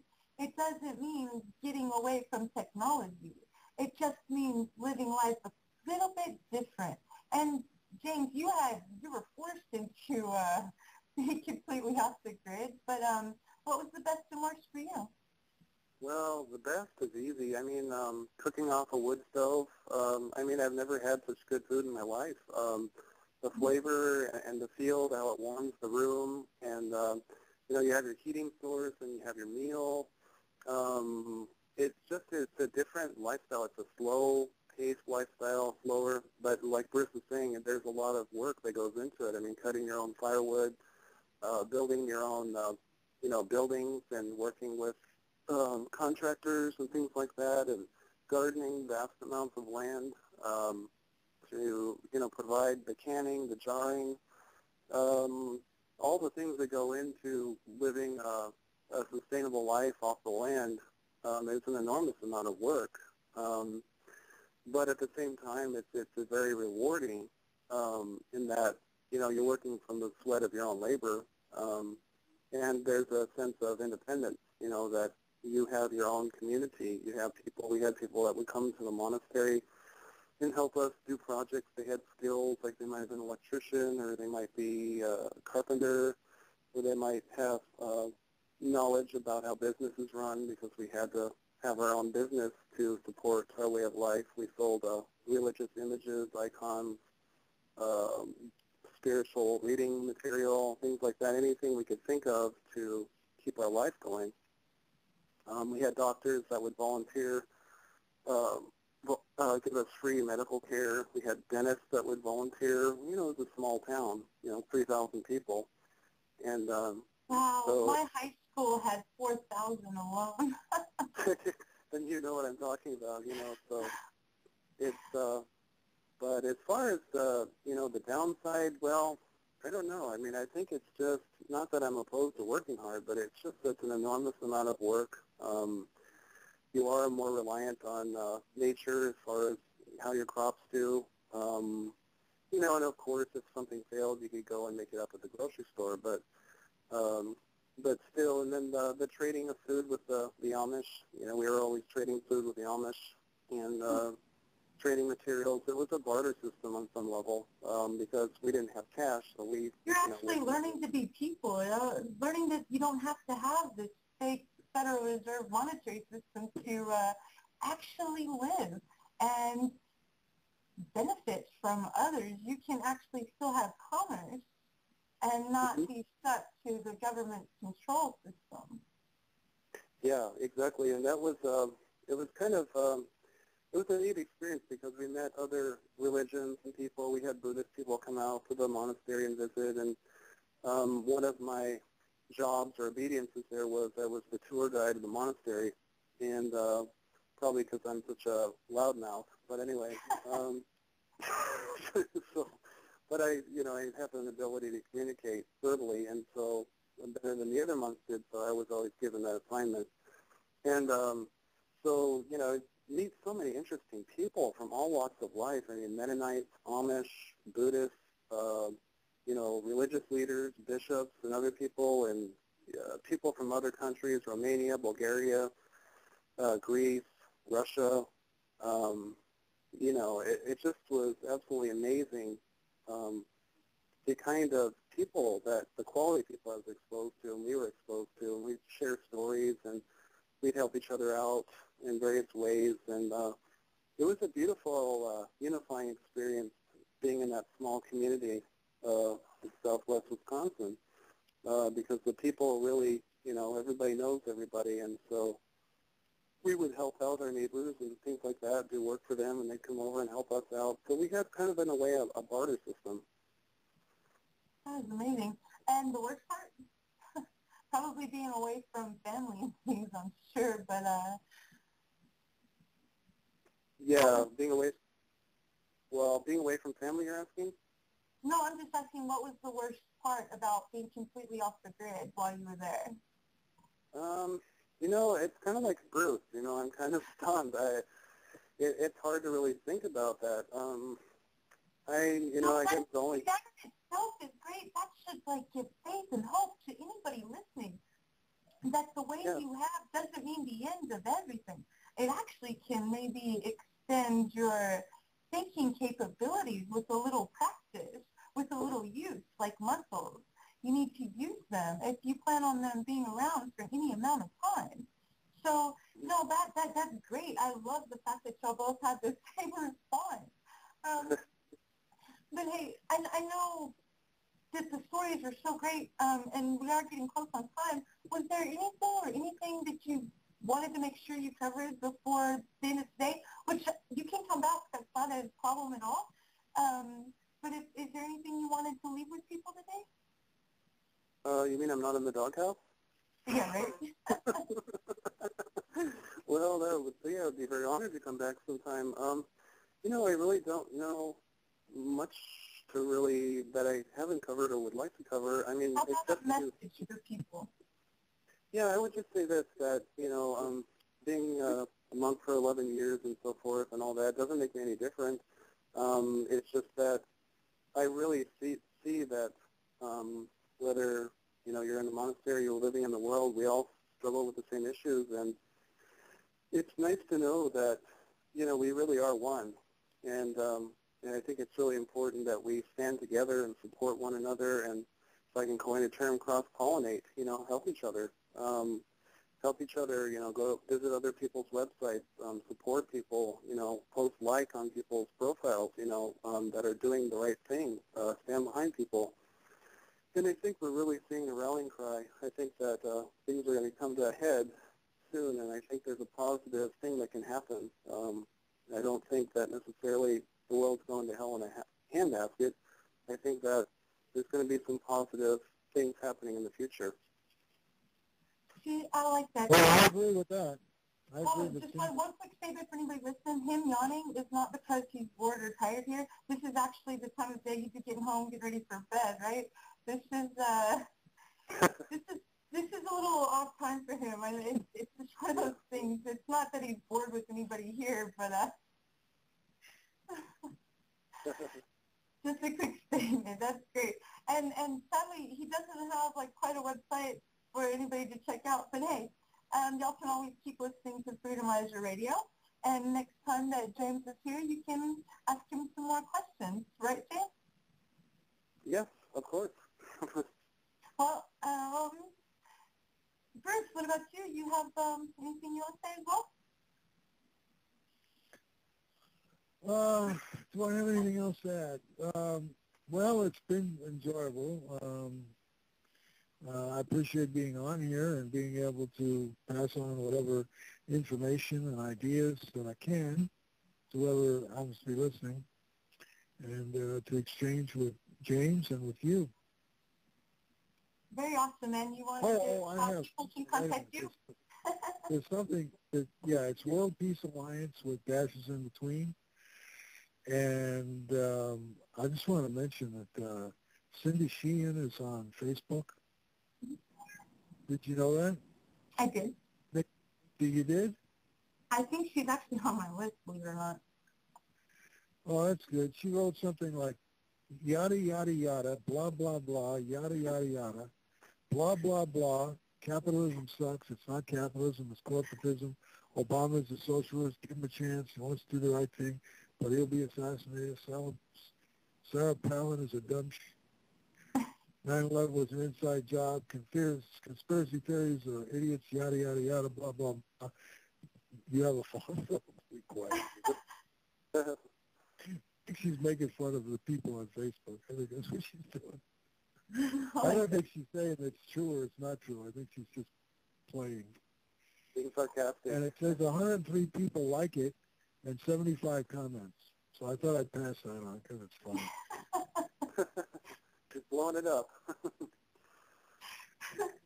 Well, Steve, this should help some people and realize that no matter where you are in life, no matter what point that you find yourself here and now, that you can truly have an effect not only on your own life, the way you think, and the way you perceive the reality that we all share, but there is possibility for growth, for advancement, for you to maybe make sure that the children that are here now have an opportunity that we were offered that is slowly seeming to disappear from Americans' minds.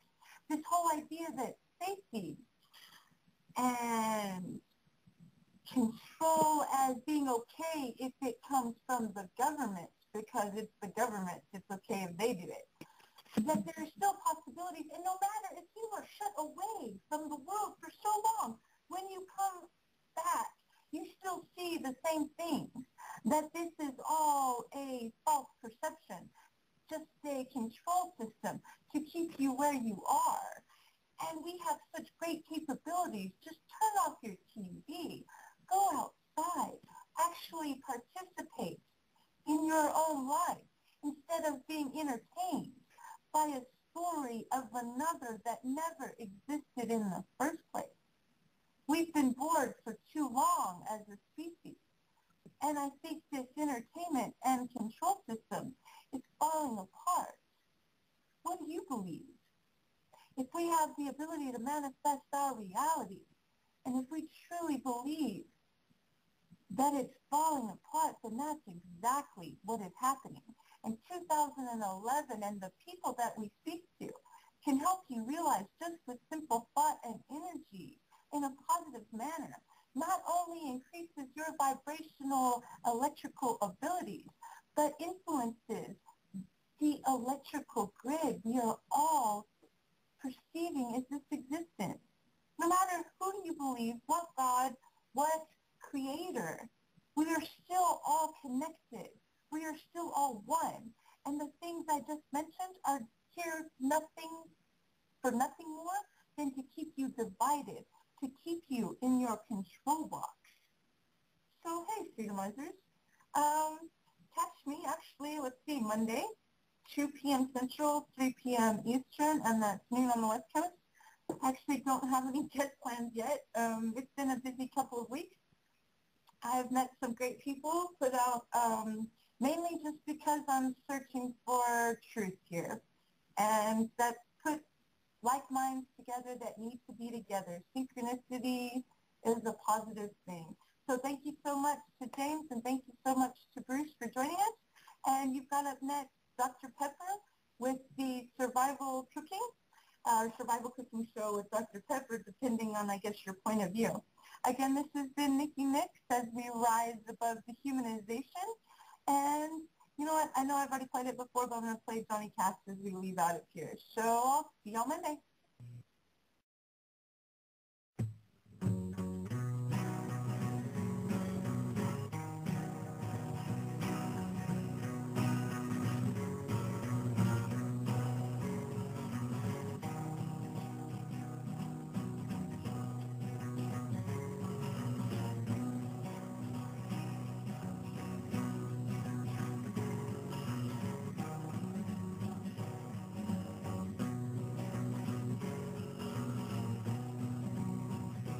Federal Reserve, what good do you think you do? Do you think we'll all be richer when you're through? Your dollars are no longer backed by gold. Freedom.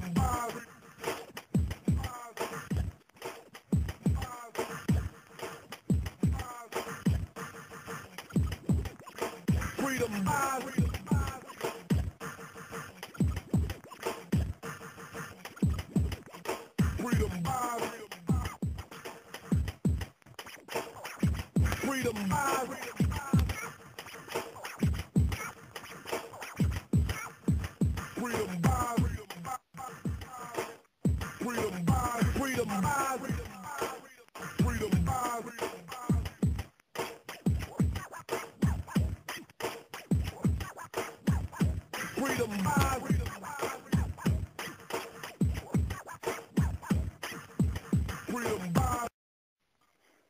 All right, Freedomizers, we are back. Welcome to the Survivalist Cooking Show with Dr. Prepper.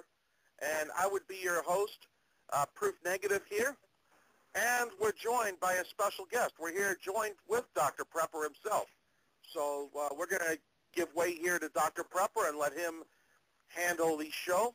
And Dr. Prepper, it's a pleasure having you join us. Thank you. I hope you can hear me. I have a little bit of, what shall we call it, gumbo. That's what we call it here. It's bad, the gumbos. And but this is Dr. Prepper. Thank you for having me this afternoon. This is not my normal week. Next week is normal, but here we are. This afternoon, I thought we might want to talk about some wheat. I know it sounds terrible, but it doesn't hurt. I just can't get down in my normal range. But wheat is such a great product. Everybody wants to store wheat because everybody tells you that wheat should be stored for long term. And it is a great item. It's something everybody should have if they aren't allergic to it. It's the number one grain in the whole world in both production and in consumption. So obviously it is important to most preparedness and, shall we say, survivalist diets. Is it something big you store, Proof? Not yet. I haven't gotten that far. But here in Vegas, there really hasn't been much wheat for me to get a hold of. But that's next. I see. Well, it is a good basic to have because there's so many things you can do with it. So obviously I won't be able to ask you some of the questions that you might find interesting. One, the easiest way to use wheat is in its whole form, that is its whole grain form. They call it wheat berries. And the wheat berry is basically the grain that is ready. It has the hull on it. It's all ready to eat. You can grind it. You can do a lot of things with it. But the easiest way to use wheat is literally pour hot water over it, let it get soft, and then you can eat it like gruel, or just like, what shall I say? You can chew it. It's a very chewy kind of breakfast. Okay. If you crack it first before you soak it, you now have really a basic grain that can be used for a lot of things. It's nice and chewy, and again, it's like gruel, except it's not quite as coarse.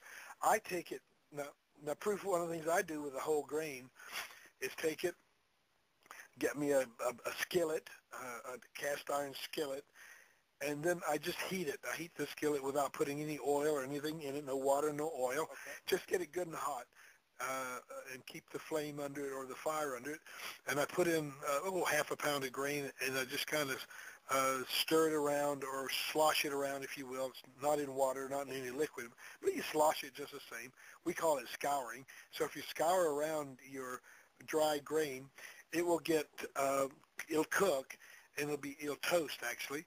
And now you can grind that up, and you have a great toasted cereal for breakfast. And so it's like having, it's wheat grits, if you will, and it has a gritty flavor. It has a gritty flavor if you've cracked it, but it's very, very tasty because it's toasted, very much like any toasted cereal you'd have. So it's another way of making the grain useful without a lot of processing. Actually, Okay. if you had to, you could break it up in a pestle, or with a pestle in a mug with a pestle, and you could have it without having to have a processing machine that runs on electricity. So it's another great way to utilize wheat. So you can use it whole, and you can do a lot of things with it. You can then boil it.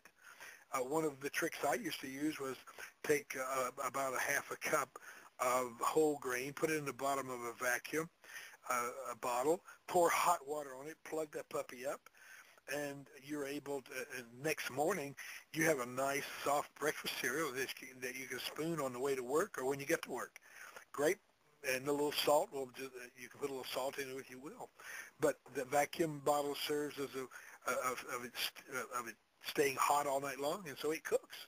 It's a delightful way to have something to take to breakfast to take to work with you. You can eat it as you commute. You can also sprout it if you want. You can have wheatgrass. That's another great way. Wheatgrass is one of the healthiest things you can eat, and it keeps on growing. You clip the what looks like weeds, the wheatgrass, it'll keep on growing, and you can cultivate that and clip it several times. So it's a great way to prepare whole grain cereal or wheat into a very wholesome breakfast. You can put it on like sprouts. You can put it on sandwiches. You can mix it and clip it small, and you can put it in salads, or you can put it in a blender and turn it into a great health drink.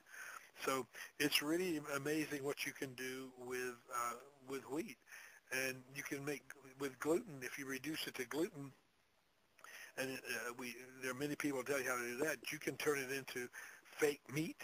You can use it. You can't tell the difference between it and meat once you get it flavored. So that's a really big way also to use the whole wheat. Really lots of ways to make wheat useful, even in its raw stage, which is a wheat berry. And you've never done this yet? No, I never have. Well, it's nice. I would say cool. I guess used too much. It's not quite awesome, but it's spectacular what you can do with whole wheat. Oh, I can imagine. But most people have never taken it and browned it or scoured it in a pan until it gets toasty and turned it into a breakfast cereal. And that's a great way. You can make wheat grits out of it, or you can grind it like flour and turn it into a true pasty, soupy meal. It's amazing what you can do with it. A little salt here and a little sugar there, whichever you like, and you've got a great breakfast meal for very, very little money. I mean, we're talking a dime max for a breakfast. Oh, really? Yeah, it's very cheap. Half a cup will feed someone for breakfast. Now, that's the good side. I suppose the bad side is that you can't just jump on this kind of stuff without some building up to it, because this is very, very dense material. It's very wholesome, but it's very dense, and it can land like a lead balloon in your stomach if you take it too much too soon, without your body being accustomed to having it in the system. Okay. So we always warn people about that. Now, you can, obviously, once you grind it, you can grind it into coarse flour, or you can grind it into fine flour. And you can sift it. And then the recipes are crazy because there is just no end to things that you can use. Once you've used the flour, you can also use wheat. You can use cracked wheat with it to give it extra body. Rub it on the outside of your bread. You can use whole grain, cracked grain. Anyway, it just mixes and matches so well. It's amazing. Okay. Most So what do we do when we first get started for us city folk? So we get a mill grain, I guess? Well, you don't. There are several options. I have one. I waited 30-some years to buy one from somebody else. I'd made one in 1975, and I had to use it in the garage because it made so much dust that my wife banned it from the house. So I had to do the grinding the grain in the garage until February, about a year ago, when I bought myself a Wonder Mill. I got one of each. They're the only company that makes both a hand grinder and an electrical motorized grinder. So I bought both, and I've been so tickled with them. I'm just totally tickled with the service they give me, because with the hand grinder, I can keep that thing locked onto our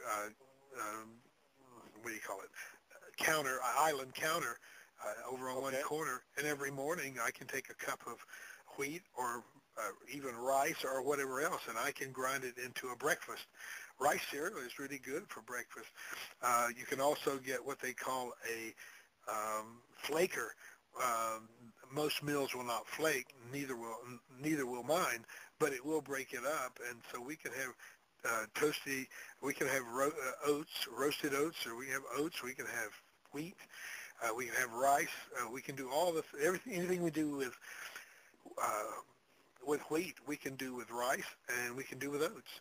And then you can flake them with a flaker, and that will give you like oatmeal.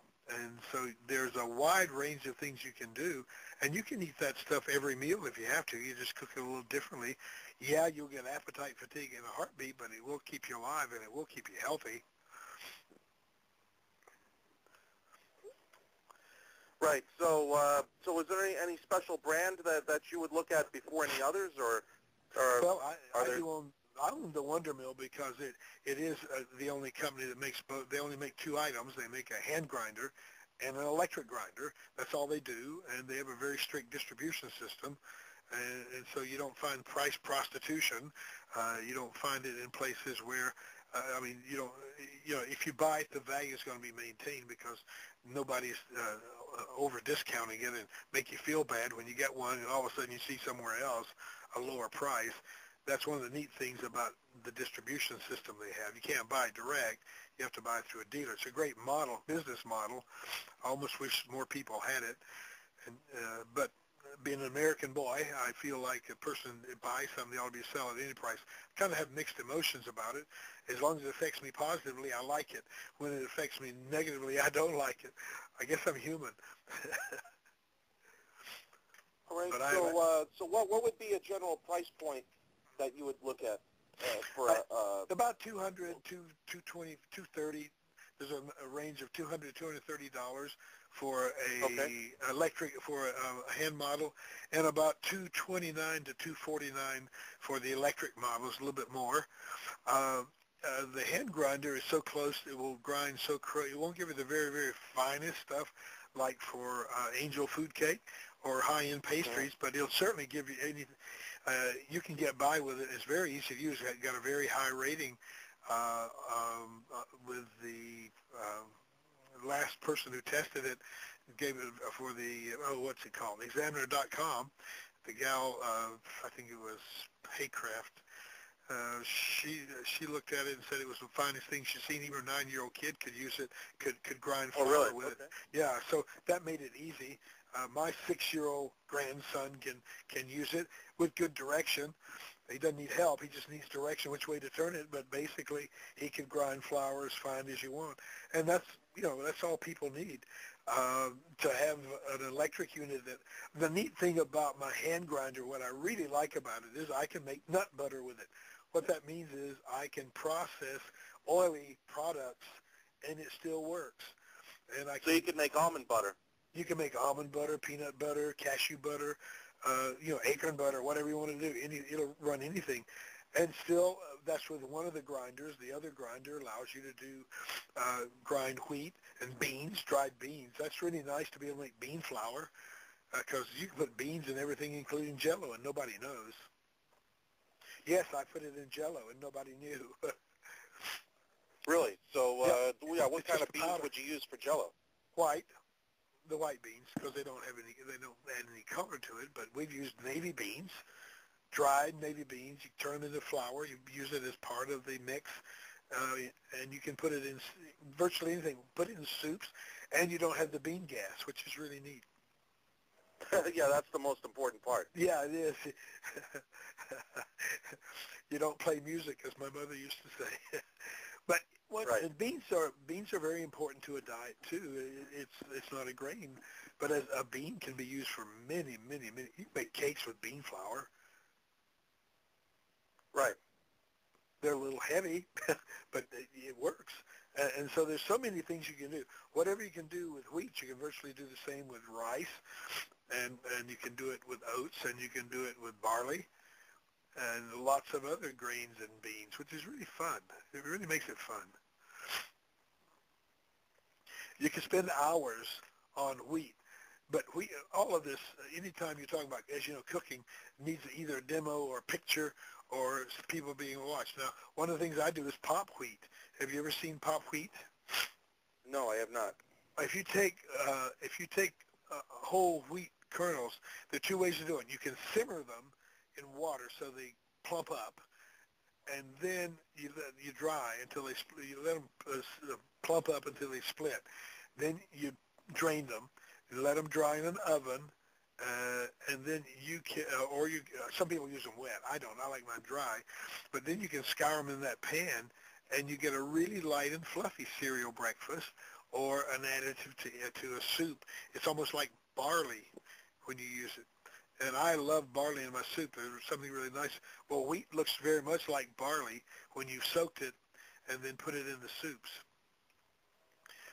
I know for barley, a lot of people like that for the over 21 drinks.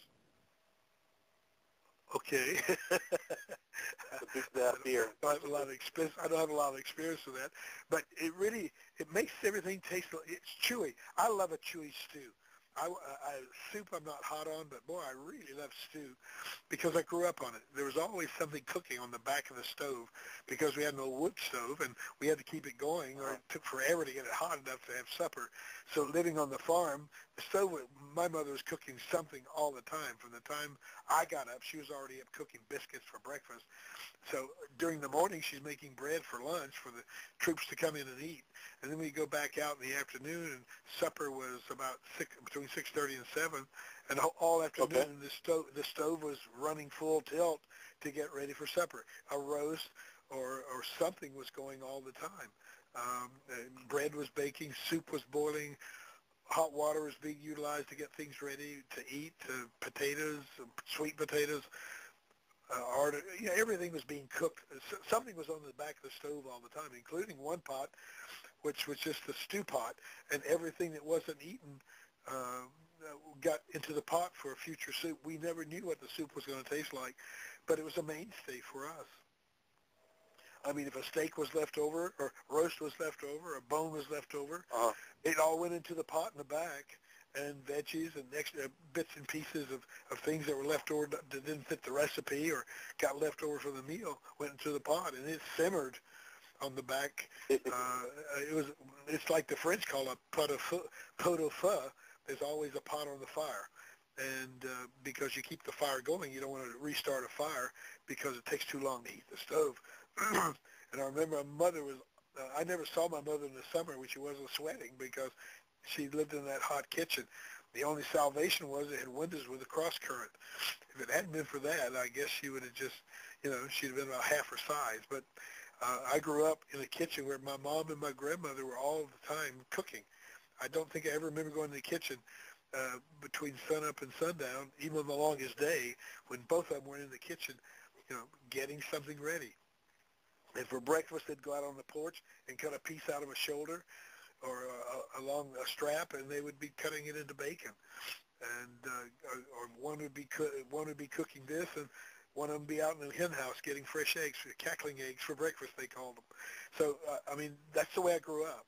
For the first 12 years of my life, I didn't know you could go sit down somewhere and order a breakfast. You had to go make it yourself. But our kitchen was just out. The kitchen was, you went out to the porch where there was an ice box, and I'm talking about a piece of ice on top of the box that dropped hot, cold water down on things to keep them cool. I remember those things. And the Iceman would come every other day. It was really an interesting lifestyle.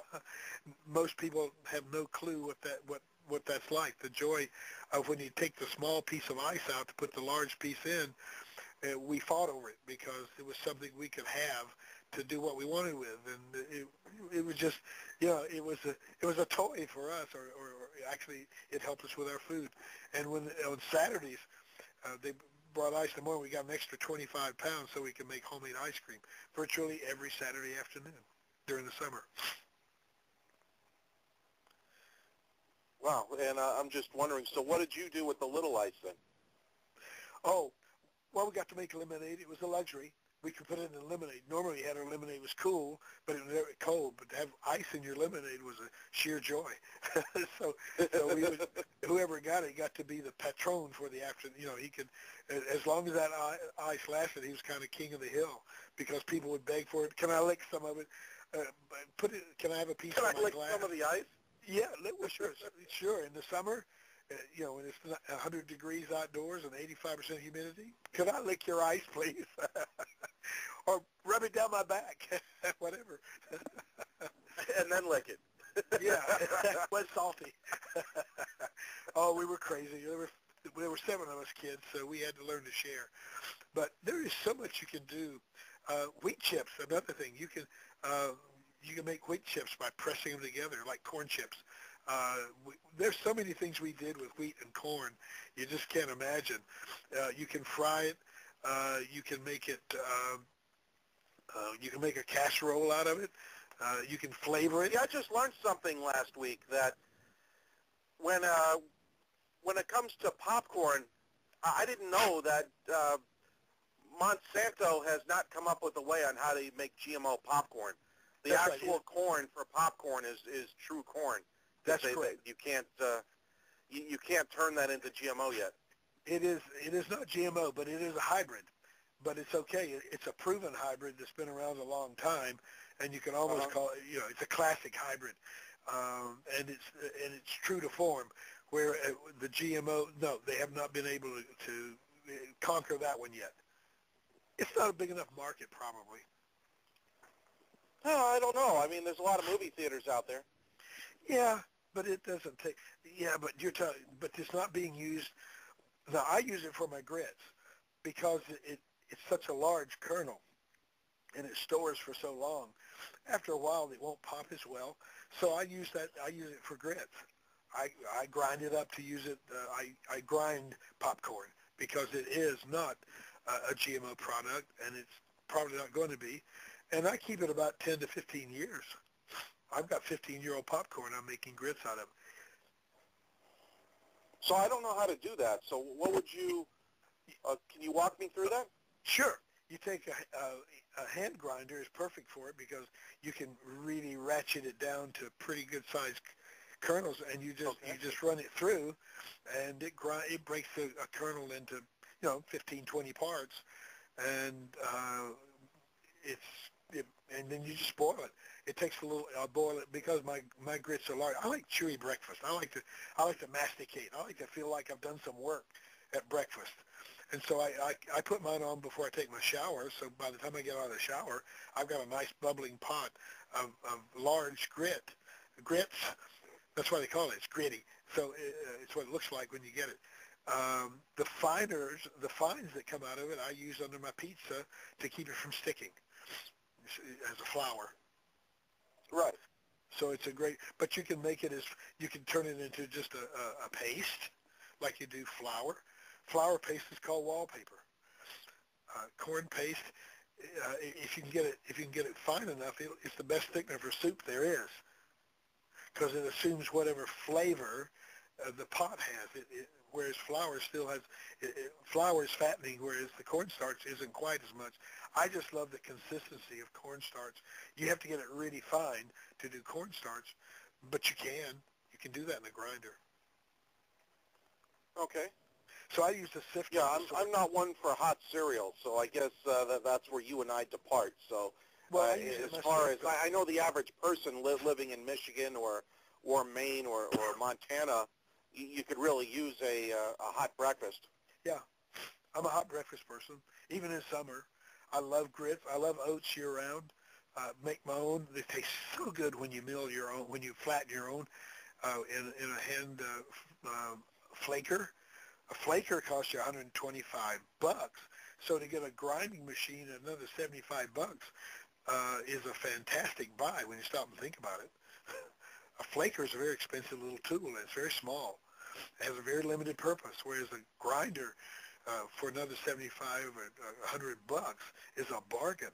Most people just and this isn't something you can get at a local Sears either, or is it? A Mercado, yeah, it's called Mercado. The best one is Mercado, M-E-R-C-A-T-O. Most of the preparedness dealers carry it.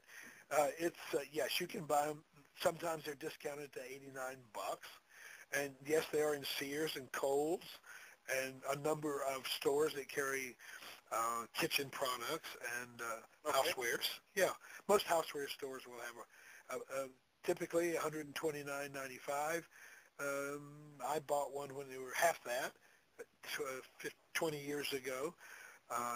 It's a great little product. It's called a flaker, and a Mercado mill it flakes. It will turn if you run oatmeal through it, it turns into an oat flake, so that you can have oatmeal. You can make it also flatten a raisin, which I do oftentimes, or a cranberry, and put it in my breakfast cereal. Cook it. I cook the fruit first, then add the oat or corn or wheat or whatever I'm going to make. You can make pablum for children if you want. I mean, it's however, it's just what do you want to do? Where do you want to go is kind of the correct question. You can make anything that comes in a box if you just put your mind to it and follow directions. Right, and that's why I find it funny when a lot of people say they can't cook or things like that, because a lot of it is just following directions. Yeah. The hard part is determining that you want to do it.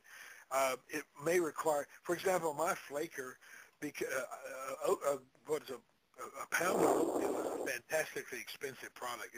It's almost $3 now, and I bought oat groats for about 29 cents a pound.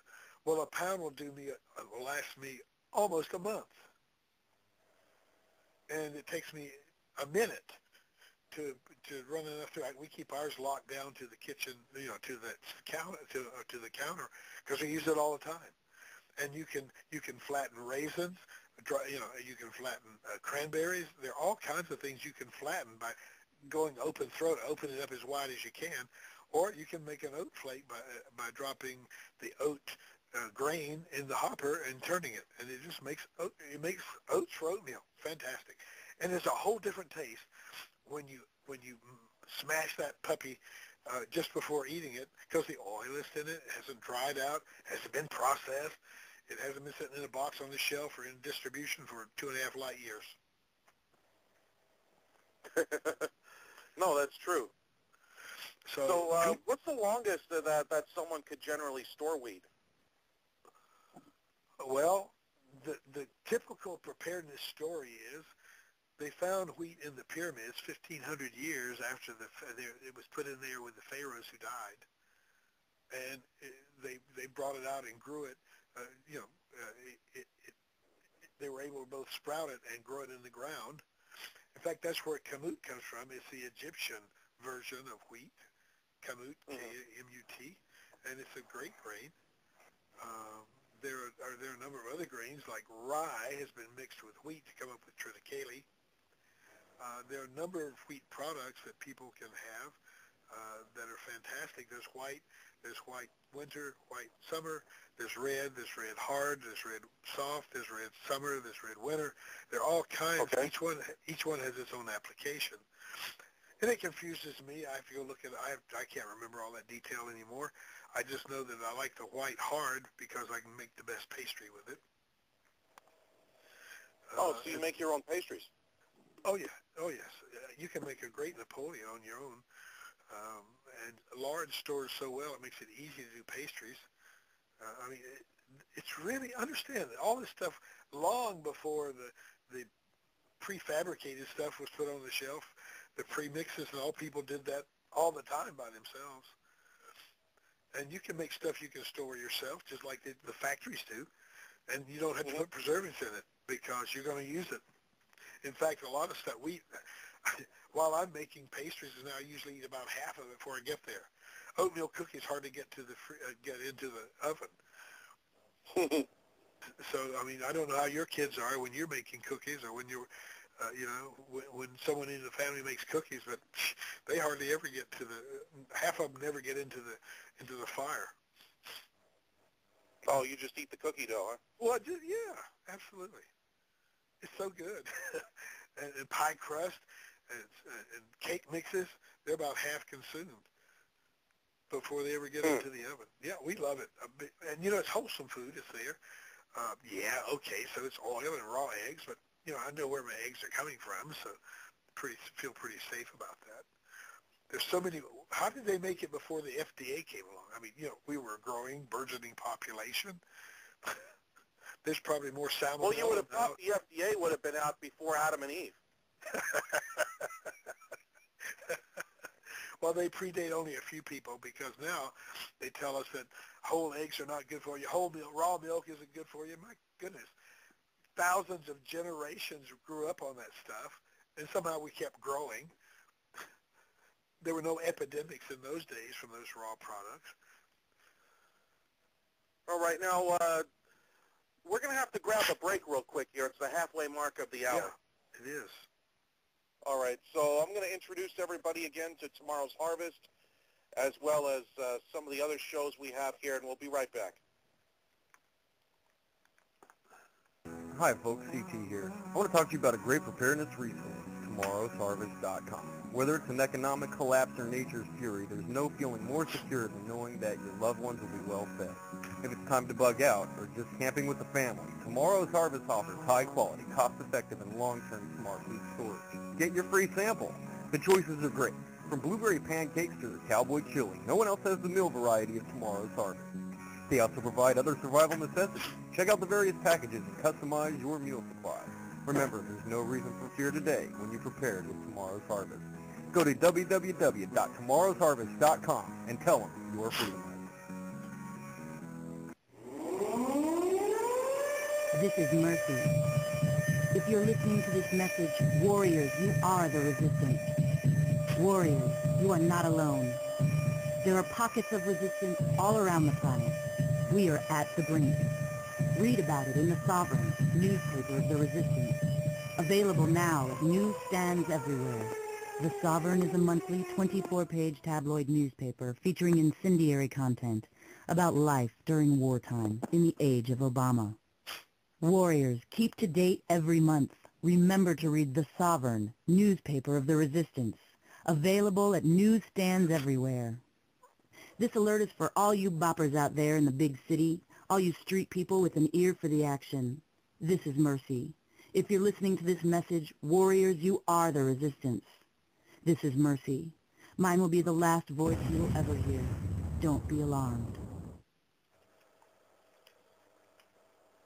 Hey, Freedomizers, have you started your food storage yet? Are you dehydrating your own organic fruits and vegetables? Proof Negative here is going to tell you to check out dehydrate2store.com, where Tammy is going to show you how to dehydrate your own fruits and vegetables so that you can have the best food storage possible. Why waste money on inferior products when you could do it yourself? Easy. Check out dehydrate2store.com.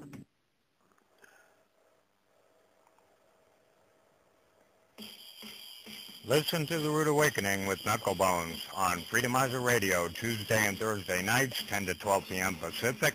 New World Order and related topics, callers and chatters are always stars of the show.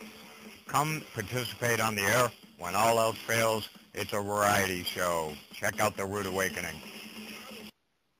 All right, Freedomizers, we are back. Now, Proof Negative here with the Survivalist Cooking Show with Dr. Prepper, and our guest today is Dr. Prepper. So where would you like to take us next? Well, you know, one of the neat things about your advertisements is I know who some of these people are. I could certainly say, and that due credit goes to the things that were said. Obviously, dehydrating your own is a good idea. You need to exercise some care and know that there are some rules, and if you keep the rules, you can dehydrate right in your own home. Mine sits on the porch on the table, because I don't need to generate additional heat in the house. In the winter, we do. Now we can take it indoors and get a nice, especially doing meats, because you get a nice odor through the house. But we have a new cat, and she jumps on everything. So until we get her trained, we've got to keep the dehydrator on the porch where she can't get to it, because she tries to claw into it. But I love dehydrating meat and anything that's flavored, fruits and veggies and meals in the winter, because it puts a nice smell in the house and kind of warms it a little bit, and the humidity is not so dense. We do get a little moisture on the windows sometimes because of the heat differential, but we have such a mild winter here, except for a few days, that it doesn't matter. But dehydrating, at the very least, it'll keep the gas bill down a little bit while making the house smell nice. It does, and it doesn't take that much energy. And if you know the rules, it's very easy. By the way, sprouting is a great way to use wheat, and it doesn't take any energy at all. A 4-year-old can do it virtually. And by the way, if they'll go to my website, if I can be so. Yes, I'm ready. I'll throw it in the room. Go ahead. If they go to drprepper.com, that's doctor, spell it out, drprepper.com. There's a freebie. Go up in the upper left-hand corner, and there's a freebie in the black band across the top. It says freebie. Go there. You can download how to sprout virtually any seed except maters and taters.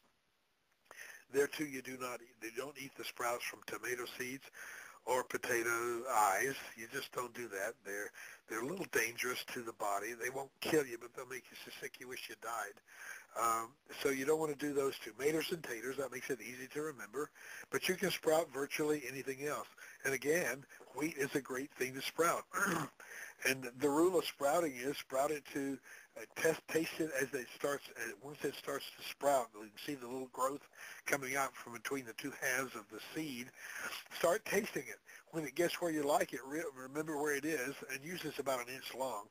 And then you you rinse them really well and put them in the fridge, and then rinse them about once a day to keep them fresh. And they'll stay that way in the refrigerator for 3-4 days. So you get a long usage. You can sprout a quarter's worth of virtually any seed, and you can have it taste just like the veggie, which is fantastic. And so my wife doesn't like celery, but she'll eat the celery sprouts. She doesn't like the crunch that's in celery, but the celery sprout has the flavor and none of the crunch. Oh, wow. And 75 times the nutrition of the seed. So obviously you want to be able, go from seed to sprout, because now it's live. This is especially true of beans. If you want to get over gas, the best thing to do is to sprout them, because now you have 125, sometimes 175 times, not percent, times as much nutrition in the sprouted bean as in the dried bean. And it's a natural thing, and it's much healthier for you, and you don't get the gas. So it's a heck of a deal. I was going to say, why is it that you don't see sprouts more on the shelves? It takes energy. It takes you about 5 minutes a day. It may take you I'm 10 talking minutes about to in get the store shelves. You don't see people selling cauliflower sprouts. You do. There are sprouts, but they're limited. But you can buy alfalfa as a favorite. You can do with a quarters. You can do about $8 worth of sprouts off the shelf for a quarter's worth of sprouts.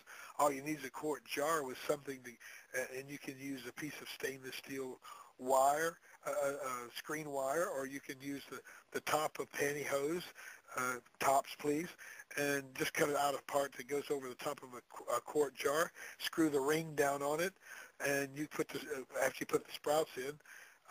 Best thing to do is best way to handle it's so simple. Take the seeds you're going to sprout, put them in some warm water, running warm water. The naughties will float to the top, and you get rid of them. If all the good ones come to the top, screen them off and pick the ones out of the bottom. There are some seeds that will reverse depending on what's in them. If you find a bad seed, get rid of it. It's not going to sprout. It may mold. And so once you have that done, you put them in the jar. You leave them in for 24 hours overnight, if you will, 8 hours to 24 hours for a seed to soak. That softens it up and inserts the water into the seed.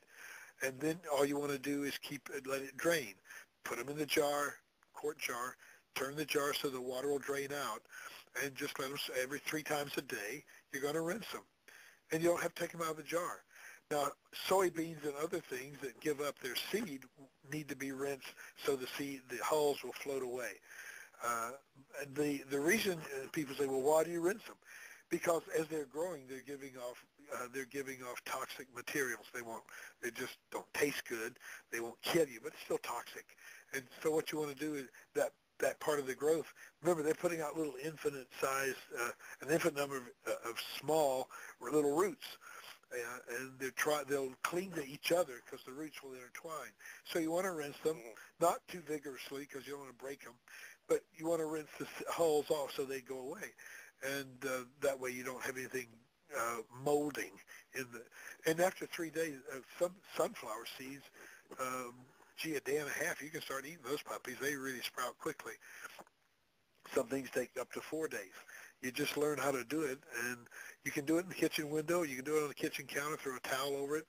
I usually just keep them out of direct sunlight until I've gotten to the place where I want to eat them.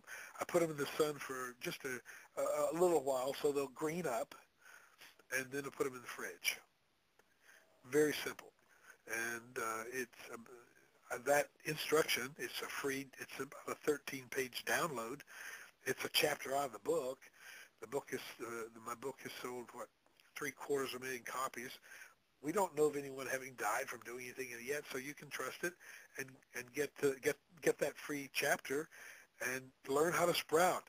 You can have fresh veggies every day for a pittance of what it costs in the grocery stores. And I would suggest that for the future, if you want to control costs, have a minimum amount of work to have a maximum amount of nutrition, I would get a lot of sprouting seeds stored away. They will last for years if you take care of them. They don't have to be refrigerated. They just need to be kept cool, away from moisture, out of the light, and keep bugs away from them.